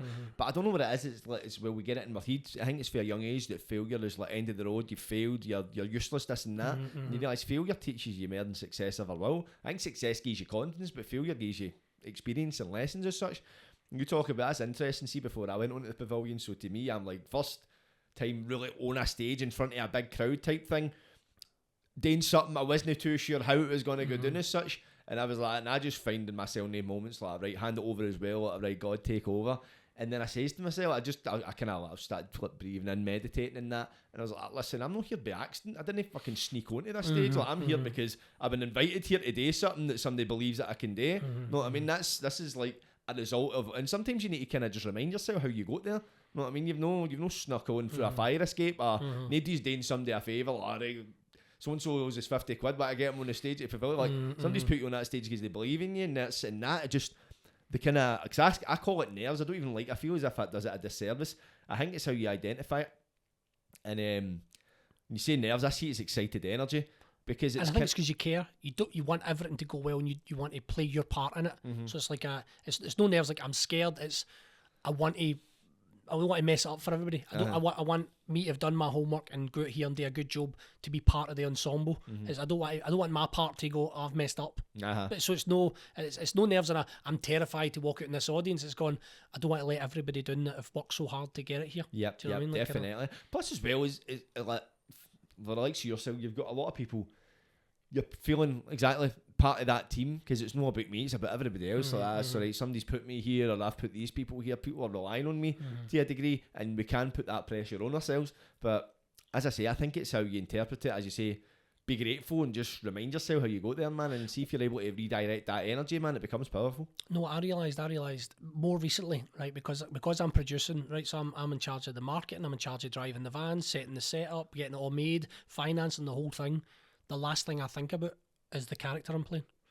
I put the least amount of work into the acting, and it's why I do all this other work. And over the course of it, I've realised with the other guys is like, they know that I would say on the stage, I'm the biggest liability. I'm more likely to mess up than anybody, because I've been doing 101 other jobs all day. I'm normally knackered when I'm going out on the stage, but the end of it, I'm like, everything's done right, now we can go and do the show, and I'm like, it's been a 14-hour day already for me, and I've got, after this, I've still to load the van and get everybody home and everything else. And I've realised over that, I've said to the guys, I'm like, you know, sometimes my brain's mush with other things, and I'm on that stage and I'm looking and I'm going like, I'm blanking here. Get out your head, Scott. Get back into the character, because you're thinking about something going, how's that going to look? Or, oh, that light's no worked. Or, right, so does that still happen to you? But what's because we've done the show so many times, it's about, I would say, when I worked with the military guys, they talked about the training kicking in. That's when your training kicks in. Like, people go, anybody can go on stage and tell a story, right? A one-off, right? Somebody could go out and be amazing. But the training is the night when you don't feel it. The training's the Tuesday night when there's no that big an audience and you don't feel like Romeo. And you're out there and you go, I need to play, I'm in love, and I'm not feeling it, and I'm worried about my electric bill, and I'm worried about the motor getting home the night because I had a slow puncture, and I'm worried about this and this, and I'm not getting home with the missus now. And you go, shut up and be Romeo.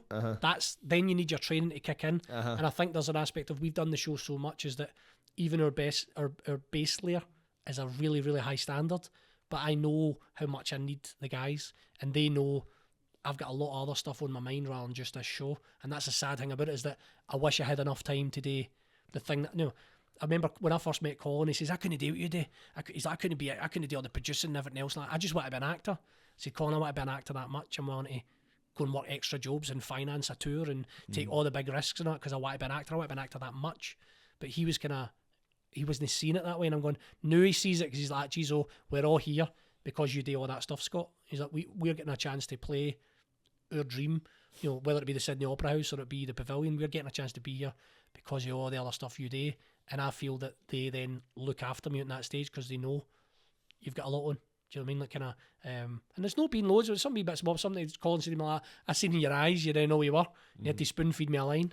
And I go, all right, I'm back now. Right, okay. And they're all the wee bits that, again, would have maybe ruined you before. Like, oh no, that's ruined the show for me. And no any more. Now you go like, I kind of say to the guys, we're there doing our thing. It's the thing I teach young actors is, you don't go out on stage and do it and we haven't rehearsed. Right? You're not trying to surprise your pals on stage, your colleagues. We do what we've agreed, because they're the guys that will look after you if it goes messed up. You don't go out there and try to outshine anybody and trying to do showing after the audience. No, the audience are here to see what we've been rehearsing, what we've created, and that's what we're doing. We're playing, we're telling our story, and sometimes it might not perfectly to plan, but we stick to what we're doing. We don't start, you come on stage and go, I'm going to fire in 5 lines that I hadn't agreed to because I think it'll be funny, and the whole cast are going, how do we fix this? Because that doesn't fit the rest of the show. Do you know what I mean? I remember you saying that before the Pavilion, man. It isn't. It's like sometimes you can go up on stage and you get the wee spontaneous accent. Maybe it's nerves as well. Like, I'll make this more funnier. But it's like doing it in the spot. You totally throw somebody off because they're like, right, where the fuck do I go with this? Do I bounce after this? Or do I add it and then we're in a different play? So you do something new, I fire in something new. How do we get back to the old show? Because we're in a new show now. Because suddenly you're thinking on your feet. You're not thinking of where I'm at right now in this part of the stage. This part of the show, it's like, right, how do I offer a rebuttal to that? How do I make that work? And it ends up, it's like juggling, and you're like, here's the balls, and you're like, fucking try to juggle them yourself. One of the best examples I could say that is, I was producing pantomimes. I did pantomimes for 5 years, and I had 6 teams out at one point producing pantomimes, and we brought in a radio DJ, and he was brilliant, really, really great to work with and everything. And he went out at the start of the show, and he was playing Wishy Washy and Aladdin, and he kind of did he'd written his own stuff, and and the audience were loving it, absolutely loving it, and he had it on. Backstage, unbeknown to him, I'm going like, we'll cut that song, I'll speed up my monologue, I'll cut that bit out, blah, blah. Because what he didn't know is that the schools are going to leave on time because the buses are there. So him adding 5 minutes into his speech has knocked the whole show out of sync. And so the second half, we're kind of squeezing things, and he's like, it was really, they liked it, Scott. What's the problem? I'm going, the only problem is that the running time now. So what's going to happen is Aladdin and Jasmine are about to get together, and half the audience are going to get a bus because we're 5 minutes over now. The schools have been told this is when the show finishes. They've got a bus outside waiting to take them back to the school. If we're running 10 minutes over, they're going to leave because the bus doesn't negotiate. The bus isn't going to go, we'll wait to the end of the show. The bus is leaving at that time to get the Waynes back to school for mum and dad to pick them up. So they need to leave. And I'm saying that's knowing the whole process of the bigger picture. You're part of a bigger machine. The front of house team, the tech team, everybody there, we've agreed on a running time. You can't now go doing a 10-minute monologue at the start of a show that nobody knows about because it's funny. Because what news happening is we're cutting songs or we're speeding things up. We're trying to go, the slapstick bit, just cut it.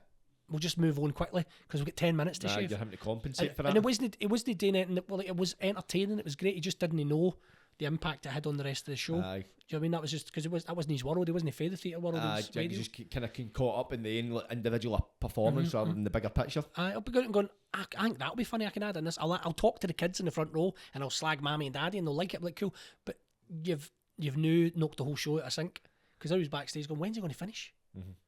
They're going now. Is he oh no, he's not finished yet. Oh, right, I think I'm on now. No, I'm not. And then suddenly you're going on the stage like, right. I did Romeo and Juliet in Italy, and it was bilingual. So half of the cast were Italian, and it happened to me. The Mercutio, the actor was doing Mercutio, and I'm waiting on a noise because I don't speak Italian.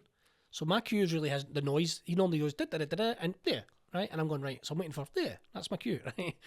And one night he's ad-libbing in Italian. I don't know what he's saying, so I don't know where he is in his monologue or anything else. I'm just waiting on that noise, and it came off, and he's like, you were late on. He's like, you're supposed to come on. I was like, you didn't make the cue noise. The cue noise is boo. I was like, I don't speak Italian, so I'm waiting on the same noise every night. And he started no doing the noise here, because he's roughly landing nearly at the line. And I'm going, I don't know what you're saying. I need the cue line. I need the exact line that I have to come on it, and that's a lesson. If your cue line to come on is, and then he walked in, you're waiting on, and then he walked in, and I don't say that. Aye. You're still on the wings, and then I'm going, where were you, Jordan? Like, you didn't say, and then he walked in. That's what I'm waiting on. I don't know the rest of your speech, but particularly a different language. I'm going, I don't know anything you're saying, so unless you land at the cue line, which I need, I'm not going to walk on the stage till I hear that cue line. And he was that busy ad-libbing and having a great time, and the audience loved it. But I'm sitting there going, you're really letting me down because I don't speak the language. So I don't how know did you work that, man? If you did you get given lines in Italian? Just learn the lines? No, ours was the reason they did it. It was English, so it was a Glaswegian Romeo, but the pentameter doesn't work in Italian. The rhythm of the pentameter of how you speak Shakespearean. The what? The pentameter, so it's a rhyming. So it's like it's the beat of but soft, but light through yonder window breaks. There's a rhythm to it that Shakespeare gets done in, and in Italian the rhythm doesn't translate. So what they did is they took certain parts of it and. Like, so Mercutio would come out and he'd say, that mad Romeo up in the balcony last night, wahoo, he's out partying, right? That's fine, he can do that in Italian. But but soft, what light through yonder window breaks, has to be done Shakespearean in the pentameter. English? In English, I did a Glaswegian, obviously, so I'm doing a Glaswegian. So we did 50... A Glaswegian in this Romeo play, Romeo and Juliet? Romeo and Juliet in Milan. This in Italy? In Milan, in the Piccolo Theatre in Milan. So how did they pull it off? They just injected a bit like a Glaswegian? Well, I had to soften the accent down to Scottish. Right. But yeah, it was basically an English and Italian production. So a lot of the Italian audience speak some English, but no of it, and they want to come and see Shakespeare, but they don't want to come and see 3 hours of English when they don't understand a lot. And Shakespeare's hard to understand even if you're English. So there's certain bits that are iconic and certain bits that need to be done in English. So they would do that, but they'd have the Italian cast members that would be telling the story of the bits that move the story on. Do you know what I mean? For the balcony scene's famous. They're going to do that in English, but there's other bits where they're like, right, we'll tell, and then this is how they go to the balcony, and this is what happened next. He goes and speaks to the priest, and then you would do the scene with the priest and stuff like that. So was the character Scottish? I was with Glaswegian, so but that was Laura Presetti was the director, and I credit Laura with me winning the Best Actor award. I went to Italy and she said to me, British actors don't move. Because obviously Italians are so animated, they move all the time. And she's like, you just talk. You come onto stage and you just talk. So she's like, I need to retrain you. So we did. It was like 4 weeks of rehearsals, and it was really physical, and I was really fit after doing it. And I was kind of coming in, I was going, but soft. What light through yonder window breaks? And she's like, no. He's a gang member. the reason you were cast, Scott, I want him a gang member. Romeo's in a gang, he kills somebody. He's in amongst all the gang members. Like, I don't want him soft. And she kind of, this, I've told this story a few times. Laura kind of pushed me. She says, Romeo's 17, full of testosterone, maybe drugs or drink, and he climbs up a balcony to get the lassie, right? He wants her, right? And he goes onto a balcony, and he's no there to ask. He's there to take her. He's there to take what he wants. He's young, full of adrenaline, horny, maybe full of drugs. And he's like, I'm there to get Juliet. And she had me playing it. It was like, she's like, Romeo's there. The only reason Romeo doesn't take Juliet is she's so strong and talks him down. She's like, right, if you're serious and you really want to get with me, come back tomorrow when you're sober. Right, that's the chat. So it made it very different. Going like, she's like, Romeo get up on the balcony, taking Juliet, no asking. He's like, I'm taking you tonight. This is happening. And she's gone like, if you're serious and you really want, we'll get tomorrow, but you need to be sober. And I was like, wow, that was a totally different interpretation to me going, right, but soft, what lights are you on the window breaks? She's such a she's pretty girl. And I think a lot of people see that as a romantic love story. Is that what the general actual story is? That was, or is that just how she wanted to tell it? She wanted it as that he's a gang member, he's maybe high or whatever else, and he's there to take what he wants. He's not turned up to romancer. He's turned up to, he's a young, full of hormones young boy, and I'm like, geez, Romeo the Rapist's a very different take on it.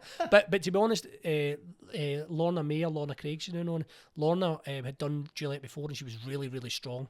Really, really strong, and she played it that it was that dramatic tension of me going, come here you, and she's gone like, hey, wait a minute, you know, yeah, okay, if you want a kiss, you come back tomorrow when you're sober. We don't kiss drunk, you're too drunk, come back tomorrow. And it was like, it really was a very different interpretation of that scene, and also the idea of being Romeo's in a gang. He's not just some wee guy down there going, oh, pure love somebody. So I was just like, no, it's crap, don't do that. It's like he's full of testosterone, he's there, he's a gang member, he murders somebody, he is part of a gang. So I was like, well, I can do that. I was coming in and try to play what I thought Romeo was. Right, okay. Do you know what I mean? I was trying to play, this wee guy on love and everything else. I'm trying to tap into, well, I've been in love, so maybe I'll play that. And it's like, no. Like he's there's much more to it than that, and I'm going to much more interesting to play. Definitely. You know That is very interesting. Like a Glaswegian Romeo on a stage in Milan. I think that's fucking brilliant. And I went back 2 years later and I got asked to go back to Italy and do Fleeto. Fleeto was all about gangs.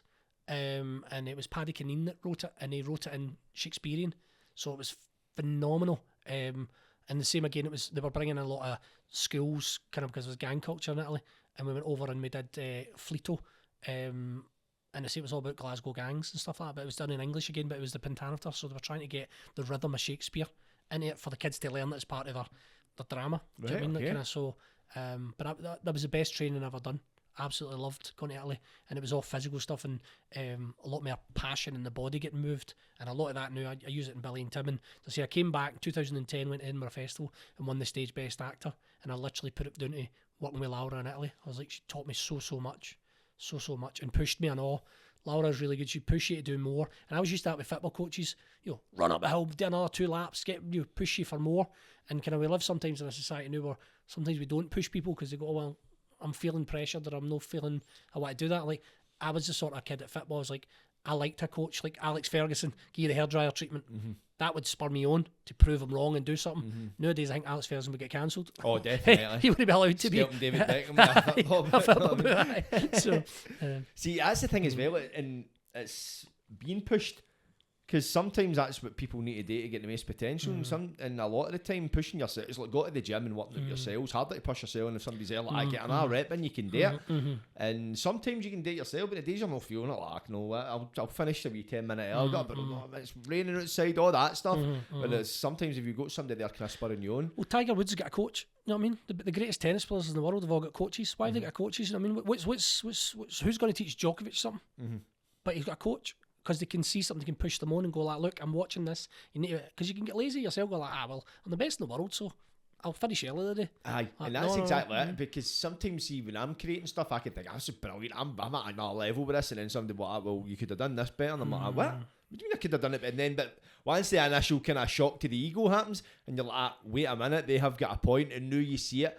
It's like sometimes, I don't know about yourself, you probably maybe watched acting performances for a few years ago, and at the time you're like, this is my pinnacle. Then you look back like, there's a lot of holes in that. I get it with, like, usually see like documentaries, a prime example. I always say I'm not the same filmmaker at the end of it than I was at the start, Because by the end of it, I've learned all these tips and tricks. So I'm watching the start and I'm like, oh, wait a minute, that's got holes in it. So you'll be the same. Like, I'll go and watch Billy Tim and see something totally different to you. Because you're seeing everything, the production, where it started, right? When he's brought in that idea, did that idea work, this and that? But people are just seeing it for the first time. Oh, huge. That was a big learning curve, because when we're bringing in the young offenders and the girls, directing with them, there was aspects of me and Colin doing it that long that we think this is the right way to do it. Aye.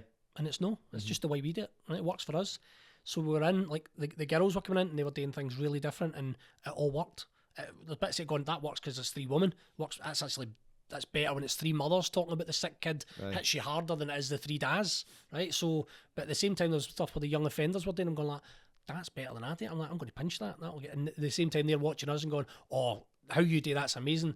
I'm pinching that, you know, kind of. And there was definitely stuff I learned for the girls, like Dion plays Billy in it. Dion Frati, she plays Billy, and I was kind of directing her, but at the same time going, and that's brilliant, and that's really different for how I do it, and that really, really works. So rather than me thinking like, oh, I want you to do exactly the same as me, is going, no, actually, that's really, really good. It works. It's very different, and it should be very different. It makes sense, but also there's other wee bits going, that's actually, that makes more sense in the way I've been doing it for 5 years. Definitely. That's going to, so you can take inspiration for somebody fresh coming into it, going like, wow, they've seen that, so they've read that totally different to how I play it. They've read that totally different. Like, I think you need to be at the door at that point, and they're on the toilet pan, and it works. Wow, do you know what I mean? Like, kind of, so things like blocking and all that all kind of, we changed. That was hard for the technicians. Got 3 different casts. No, it's the same script, same lines, but sometimes somebody's at the door and sometimes in another cast they're on the toilet pan or they're somewhere else. Right. And I was going, I didn't want to be too, you have to be at the door at that point. There's parts you need to be at the door because the football zone, you're watching the football. But there's other bits like there's total freedom to play it how you want. Do you know what I mean? It's giving people that creative freedom. I realised that quite early on. Like, the very first thing I get cast in was supply and demand. Gary Fraser, and he's very like Ken Loach in that he works with a lot of non-actors, but he's dead. He gives people a lot of creative freedom. People like, here's a scene, say whatever you want. Just there's your start point, there's your end point, and you just fill in the gaps. So having that creative freedom, like, I could say this, I can do this and that type thing, and he's not even wrote the scene. He's wrote up your skeleton script, and he gives you that creative freedom, and suddenly you make it into something that it was a shell before. No saying a shell he wrote, he intentionally made it that way. And then starting off like that, I've realised, like, I done a little wee mockumentary there. It was a wee short script I wrote. It wasn't anything amazing, or like it was a few days production in it, but bringing people on and not being like, this is how it should look. It's right. People saying maybe you should change this, like, because money, a big thing as well. Like, right, could you maybe cut a few scenes out to try and get it into 2 days rather than 3, and you're saving money? And I'm like, right. And looking at things, going, no, I could take that out, but still make it work. And then you try it, and like that works so much better. And it's being open-minded in that sense, and not trying to be too rigid. But, and don't get me wrong, there's a time and place where no, this needs to be like this. This is kind of set in stone. This isn't really movable. But having that kind of, I don't know, that willingness to be adaptable to things, you never know what people will throw at you. My experience was Angel Sherwood, like you said, Ken Loach, was like, here's an idea, on you go, right? So here's a scenario, and play, see what you come up with. Right, and they might give you a wee steer or anything like that, but there's a lot of, like, I felt with Ken Loach, I would say you were making a movie with him, right? And what I mean is he's coming in and going like, this is the scene, what do you think? What do you think would be the reasons behind this? What do you think that, right? Okay, let's try that, let's film that. And then normally before he says, any ideas before we finish up? Ken's like, I've got the shot, I'm happy enough with mine. Any ideas? You might go, can I do one where I do this? He goes, cool, let's run it. Let's just do another one and see what everyone thinks. There's real freedom within it, right? Then you went on to Kijaki, and that's the Oscar winners, right? So you're like, oh, right, okay, these guys know what they're doing in terms of a very, very high level, and it's a true story. So the script is what the guys are telling. There's their testimony. They've said, I said this at that point, I said that at that point, this happened at that point. And you're going, right, there's not really any room here for ad-libbing. This is this is somebody's life that you're telling. So it's a very different, the script is God in that world. So I would phone up Stu Pearson that I played in the movie. I'd phone Stu the night before filming for Jordan, and I'd say, this is what we're filming tomorrow, Stu, this is it. You happy that that's what I'm going to be saying on the camera? Is that a fair representation of what happened that day? And he's like, aye, or I didn't say that, or whatever else. Like, right, okay. The next day after we filmed it, I then phone him up and go, by the way, this is what we ended up shooting. Because sometimes it would change. Sometimes we're like, right, okay, we'll do that for a number of reasons. And making sure he was happy. Because what I didn't want to be is, I didn't want him to have a movie about his life, and everybody goes, I seen the movie about your life, man, incredible story. He goes, no, they didn't. That was a sort of shite. That wasn't. Do you know what I mean? It ends up the Braveheart thing. It's no factually correct. It's a good story, but it's no factually correct. And then Outlander was the first thing I'd kind of walked on where I would maybe change a yes to an aye. I'm like, I'm Scottish. I'll say aye. When you say yes, I'll just say it. And I say it, and a script consultant comes in and goes, "You've said the wrong word. It's yes." All right. I knew it was that. I was putting my wee bit in it. It's like, no, you're not paid to put your bit in. You're paid to say the words that are written on the page. We've read it. We know we could change it to aye. We choose not to. Just do the lines on the page, please. You know what I mean? Like that's their sort of things you kind of learn of different projects, and you learn that very quickly. But at the same time in Outlander, there was other times where I said, could we change this? And they were up for it. So it wasn't it, but there was certain moments where somebody's job's to come in and make sure. Because if everybody starts to go off page, you're like, wait a minute. You know what I mean? It's like that's not the project they're making. Their project is, as I say, for months before it, they've written the script, they've scouted locations, they've got the costumes, they know what they're doing. They don't need me to come in and go, like, I think Tarantino's about that. No, I pay you to say my words. No, just see what's on the page. I wrote it. Like, that's what I pay you for. It's very different. Finding that wiggle room in it, because it's one thing it's going like, right, am I able to do this? No, fine. Some people it's like might go, no, well, I think this is better, and it becomes a back and forward. I think I remember, maybe a bit unrelated, it was Arnold Schwarzenegger. It was doing the first Terminator, and he went to the scriptwriter about the I'll be back line. He's like, it doesn't sound right. I say I will be back. I will be back. Listen, I'm the scriptwriter, you're the actor, say the words. And of course that ended up immortalised. You know what I mean? That line itself. But sometimes you realise, like, there is things where you go, right, wait a minute, maybe I might, because I date everything I go into, I'll say, listen, is there room to kind of wiggle? And usually go, listen, you just say whatever. Don't say whatever, but keep it within the context of the thing. And I'll go and add stuff in and this and that, but I'll only do stuff I think will develop the character. If somebody goes, listen, you're going too far with that, rein it right back. I've done it time and time again. But it's just figuring out where your wiggle room is. Somebody goes like that, listen, this is what you need to say, then just fair dues, you're paying the wages. This is your thing. Because it's realising that thing, it's like, goes back to what we're talking about, people ad-libbing on stage as such. They're no, a lot of people aren't looking at everything behind the scenes, are looking at these lines, I'm on camera, this is my moment, and it's like, well, it's a much bigger than that. And it is, there's times when you're like, maybe you go into a scene. I was in Outlander quite a lot. Somebody got 3 lines or something in a scene, and you get in and you're watching. I was in when Graham McTavish's death scene was in it, and Graham been in it for seasons and years. So it was a huge day for everybody to say goodbye to him. And I had a few wee lines. I'm like, this is pretty cool. So I'm getting to watch and learn. But you're watching and learning for guys. I mean, Graham's done like Rambo and all that kind of stuff. He's done The Hobbit and loads of other stuff. So you're kind of watching for people that have been doing this a long, long time and learning. And sometimes there was a scene with the battle scene, and on the script it was the guys all crash in and Outlander into the scene, and then me and Stephen Walters have got a wee kind of mini scene in between it, and I say to him, we did not run because I've just carried my deed mate into the room, and he's looking here, and he's like, he talked us into battle and kind of ridiculed us, and I'm saying to him, well, he's deed now, we didn't run away, all right, because you thought we were going to run away. And then in the script it recommences all the big jargon that was going on, and I was kind of saying to Stephen, I think we'd be better doing our scene at the top of it. It'd be better doing ours first and then letting all the ramble go. Why we filming this in the middle of it? Like, to stop everybody doing their big scene, to then film ours, to then go back to filming it.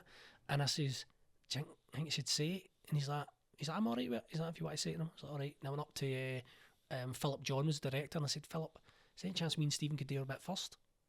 I said, then all the ramble all just runs together rather than breaking it up. And he's like, I've not got an issue. He's like, speak to Ira, the writer.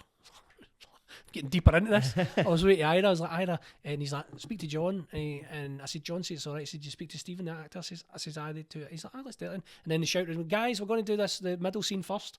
And we filmed that wee scene.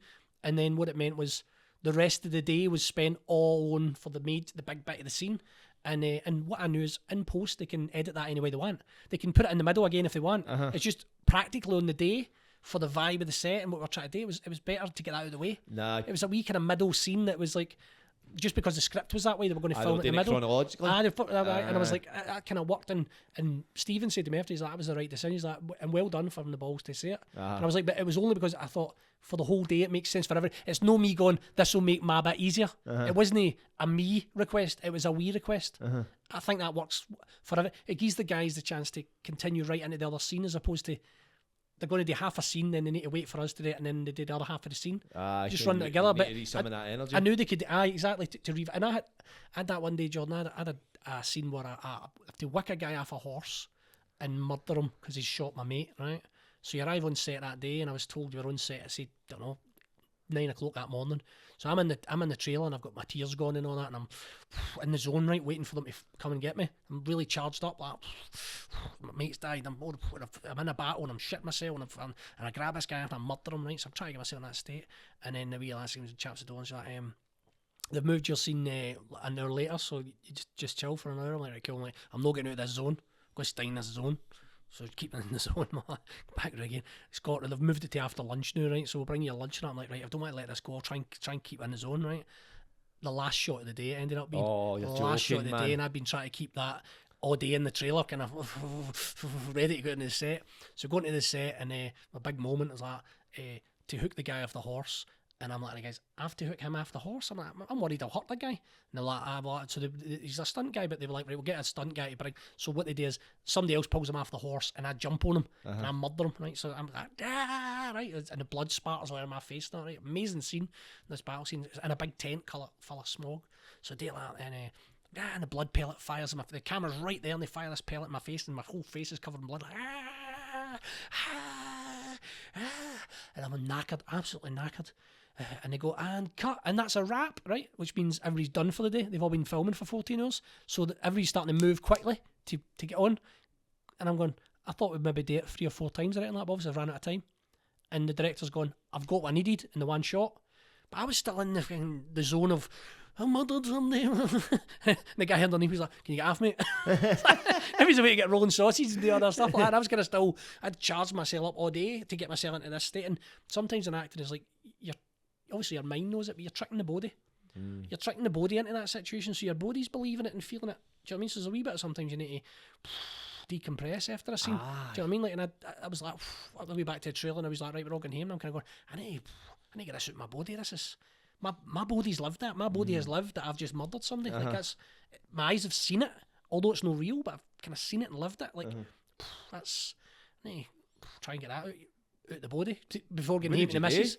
I do a lot of meditation.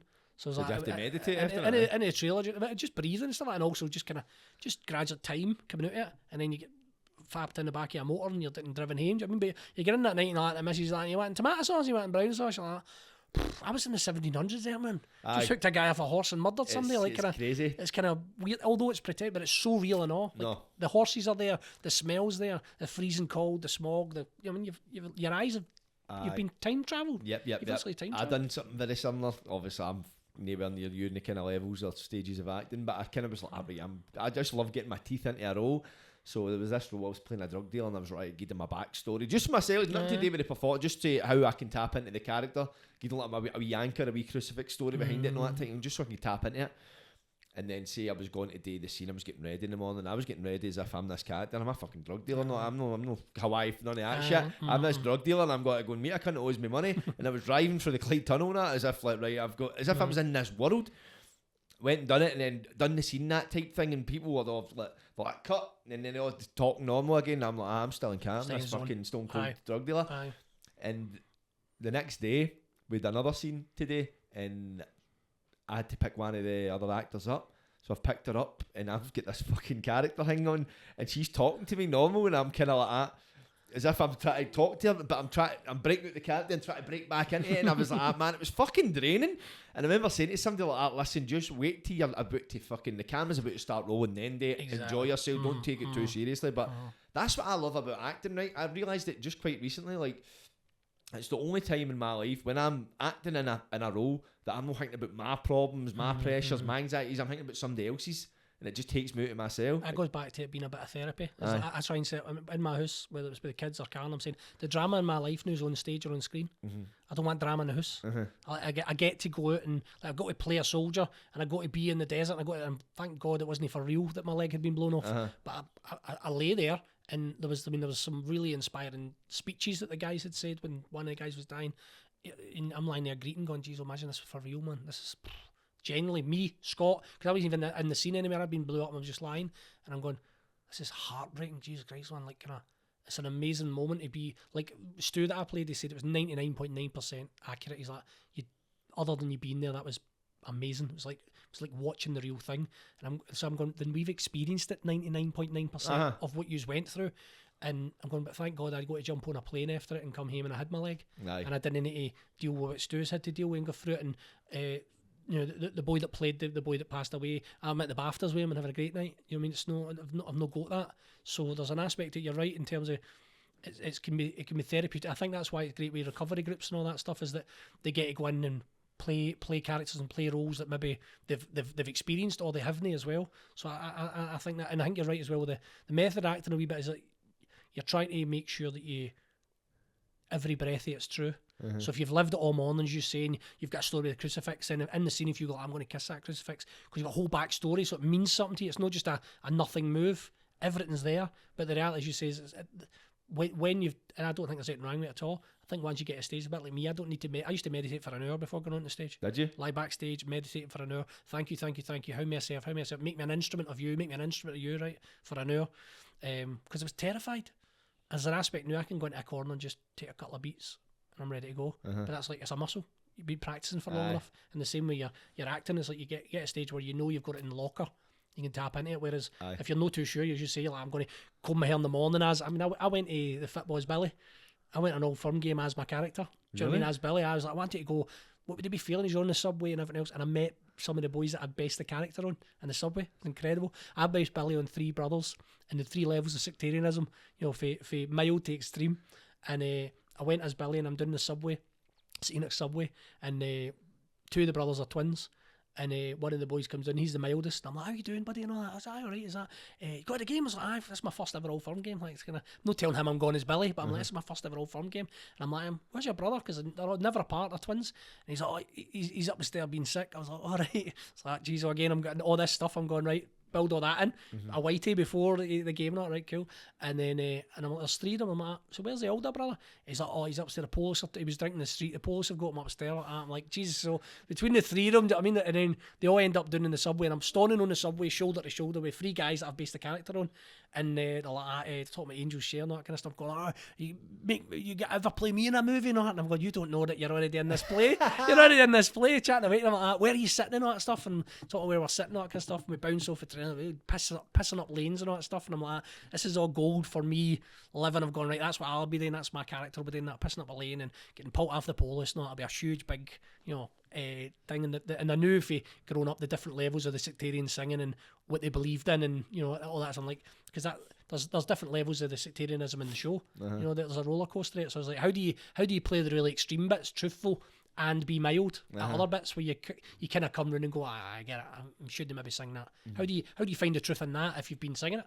You know, kind of. So it was three brothers. So I just merged the 3 brothers into it. So I had all the different flavours and stuff I needed. So at certain points I'm going, I can play Peter at that point, I can play Craig at that point, and John at that point, because there's truth in them all. Like, I know how to play it. I know how they speak and how they believe and how they, you know, kind of. And they're all Rangers fans. So brilliant. So see, when you says you went to the game as Billy, so see when you're talking to them, were you in character or you mean actually at the game? Well, it was a wee bit like you had that moment of going, you're messing this up here, because I call him Scott, and no, you had the moment the motor. Aye. I'm kind of going, I'm trying to do something here, and you're kind of going, all right, Scott, how you doing? I'm kind of going, I'm not Scott today, I'm Billy. You're trying not to speak to him as a character. Aye, exactly. At the same time, they were going, like, what's he talking to us like that for? That's no Scott. Do you know what I mean? Like, well, I met Scott on the train, it's pure weird.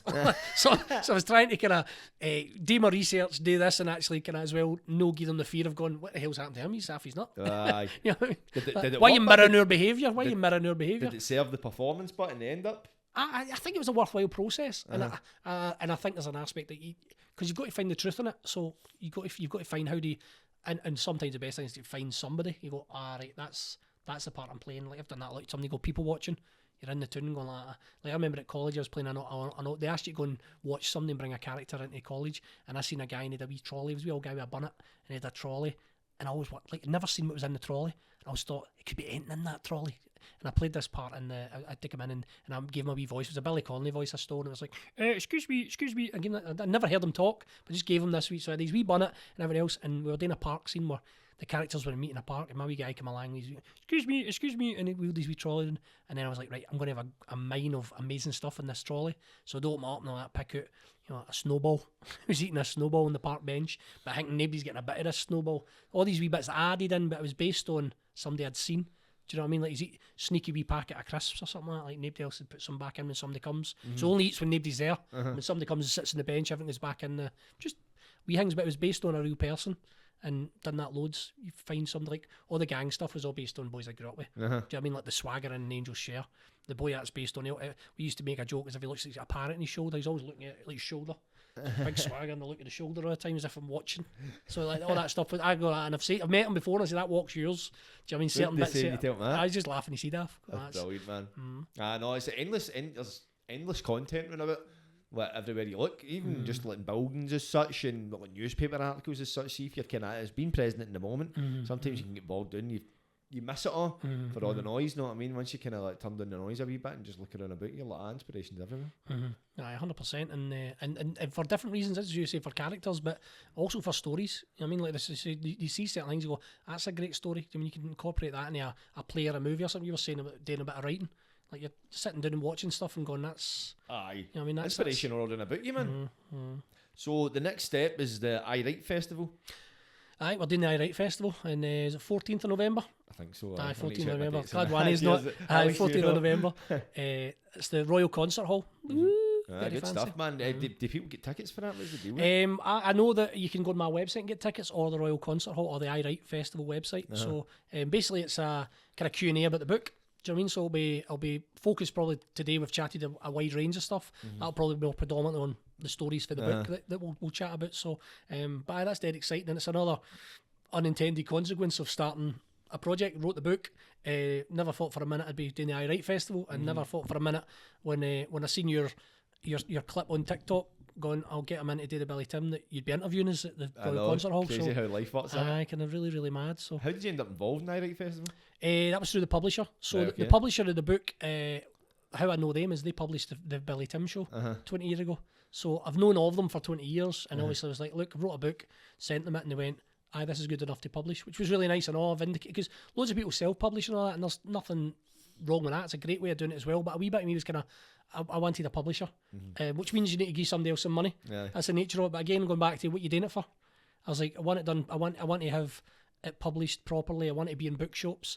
I'm not sitting there thinking, well, if I sell all the books myself, I keep all the money. Do you know what I mean? I know that Waterstones will be, and all that and Amazon need to make a ton of your money off the book if you're wanting them to have it in their stores or sell it on the website. There's a lot of hands out in there. Aye, so but that's would you want to be a big part of something small or a small part of something big? And that's why I look at it as like there's Waterstones all over the country selling the book. I could have sat there and tried to get people to go on my website and buy it, or there's people walking around Waterstones and picking it up. It's phenomenal, you know. So and the I Write Festival got in touch with the publisher and asked us to go and do it, and they said that's a nice wee thing. They said, if you got anybody that could interview you, and I said, I thought they would have picked somebody. I thought they would have, and I sent them a list of kind of names of people that I knew, and they come back and said, wanted Jordan. But they suggested me, did they? Aye. So, where did they find me? I don't know. I don't know if they, when I sent them a list, they went and looked up everybody, because they were saying to me, like, it's funny to get somebody to interview you, and I'm kind of going, what you want? You want me? No, you want Oprah Winfrey? I don't know who. You know what I mean? I don't know who to get interviews. Do you know what I mean? Kind of, and I just kind of sent a list of people I knew that I'd either done presenting or that I'd worked with recently, and you were on the list, and they came back saying, aye, Jordan, and then when they put it up, they put up Jordan Robertson, no Hawaii 5-0, and I was like, right, make sure Hawaii 5-0 is mentioned on it. I was like, I need to get that in as well, so. That's the same. That's the marketing right there. People don't come to see Jordan Robertson, they come to see Hawaii 5-0. Exactly. So it's the I Write Festival, and then I've got a tour lined up for the Spoken Word event. So I'll open the tour on the 7th of November down in West Kilbride, and that's just basically, that's me on stage, the show I did at the Fringe. So I come out, I'll play an animation, then I'll come out and chat about the follow-up to the animation. The animation's the night I lost Billy Tim, and then I chat about the story behind getting it back. I tell Des Dillon's version of that night, so we watch my version, and then I tell them what Des Dillon told me about that night coming to the SEC to take the show off me. So that's in the Spoken Word event. Chat a bit about the Harrison Ford, some of the highs and lows of being in care, and then all the different Angel Share stuff about getting cast, how I got cast, how I show some of the clips for the movies and stuff. So I know obviously I've been chatting about projects that some people might not have seen, and that you get to watch the clips of the shows and stuff. So right, so see what kind of relationship you got with Des Dillon these days? I spoke to him all day on the phone. It's a bit more probably professional, which maybe it should have been at the start. Do you know what I mean, in terms of if I'm being honest, I've been drawn to male figures my whole life because I think I grew up without a dad. Aye. So if it was the drama teacher at school or the English teacher that was nice to me, kind of like a father figure kind of thing that I was missing in my life. Football coaches, always been drawn towards, back to the Alex Ferguson thing of wanting to impress somebody, wanting somebody to tell me I'm doing good. I didn't have a male role model that was doing that. You know, my ma would do it, but I never had a dad cheering me on at the football. And everybody else's dad went, you know, and my ma was working, so I didn't really have anybody cheering me on at the football. So when I won Player of the Year, it meant so much to me. But my ma didn't know I was a good football player because she wasn't there. She wasn't there at the football every week. So I kind of, Des was like a father figure to me. I would phone him up and say, we've done this now and we've got onto this stage now and we're doing radio adverts now and we're doing this, blah, blah, blah. And my wife was like, basically, you told him how to do your business. Every night you phone him up, tell him what you're doing, and then he decided, thanks very much, I'll do it. So I hadn't spoke to Des in nearly 15 years, and then I went and met him. Same thing I did with my dad. I went and met him and we had a coffee, and he told me his version of the side of things, which my dad did as well. And I was like, right, well, if I'm taking the show back, I can't have that happening again. So I was like, I went to a lawyer and I said, right, I want infinite rights to the show. I want worldwide rights to the show. And the lawyer's like, look, Scott, I've done this a long time. There's no right on the right mind's going to sign off worldwide rights to their show because they sell it in different territories, so you can buy this rights or they rights. And he said, there's nobody going to give it indefinitely. Do you mean like you're not going to sign the rights forever? And I said, just do the contract because you don't know the backstory. And I went and sent it to Des and he signed it and sent it back. Yeah, okay. So he obviously knew. I don't think anybody had done as good a job as I had. When they took it off us, they couldn't find the magic formula. And the magic formula was insane work rate and no worried about the outcome. Just graft. And I think that's why the show's back at the fringe and it's back at the top of its game again. And we've got football legends in it. And we've got, you know, we've now got probably 13 in a cast when I could do it with 3 if I wanted to do it cheap. I don't need anybody else in it. It works with 3 and it's more money in my pocket.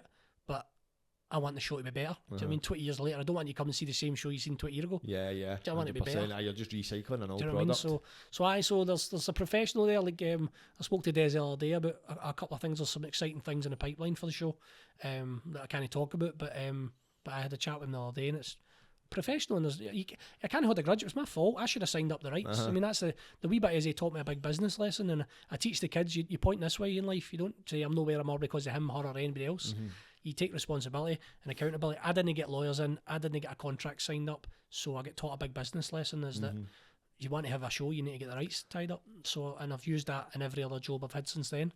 Try and take that lesson into everything else. So, we're going all right. Sometimes you learn the hard way, but as you say as well, it's like it's how you handle these situations. Now it's finally back in your lap, and you've got this kind of new reinvigorated energy, and how to bring it to a larger audience, a fresh audience as such.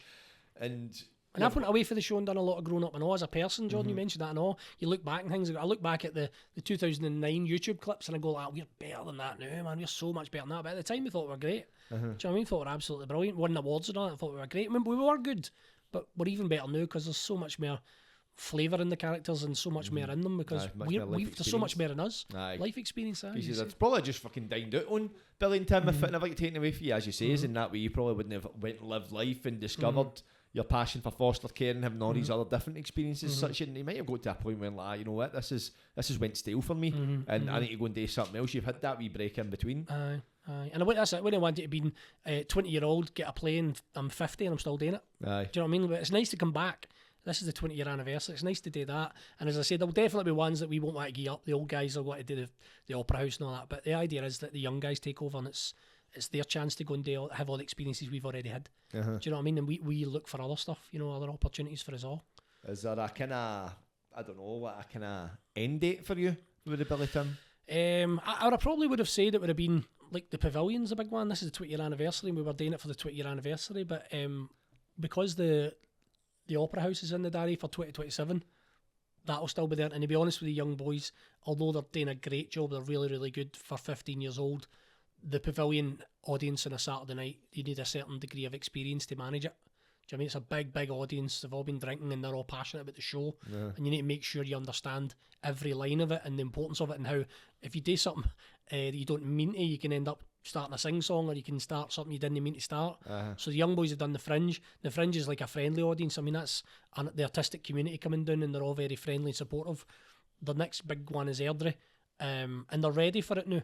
But playing Airdrie to 500 and playing Glasgow to 1500 is a huge jump. Aye. So there's a huge responsibility on me not to get carried away and put them into a situation that they can't handle. I need to make sure that they were ready to do the Fringe and they done brilliant and they got great reviews at it. I need to make sure as I slowly introduce them that it's at a rate that it's like a bit like football players. I mean, the young boys get a chance. You've got to make sure you don't put them in and burn them out too quickly. Do you know what I mean? Like the old saying I think in football is if you're good enough, you're old enough. That's what we've done with the boys. They're 15 and they're doing the show. But there's also an obligation on us, like, don't throw them into a bear's pit when they don't have the tools to deal with that. Do you know what I mean? So I will probably some of the big ones, Colin and I will still take until the young boys are a wee bit more experienced. But they're going to get that this year for touring. So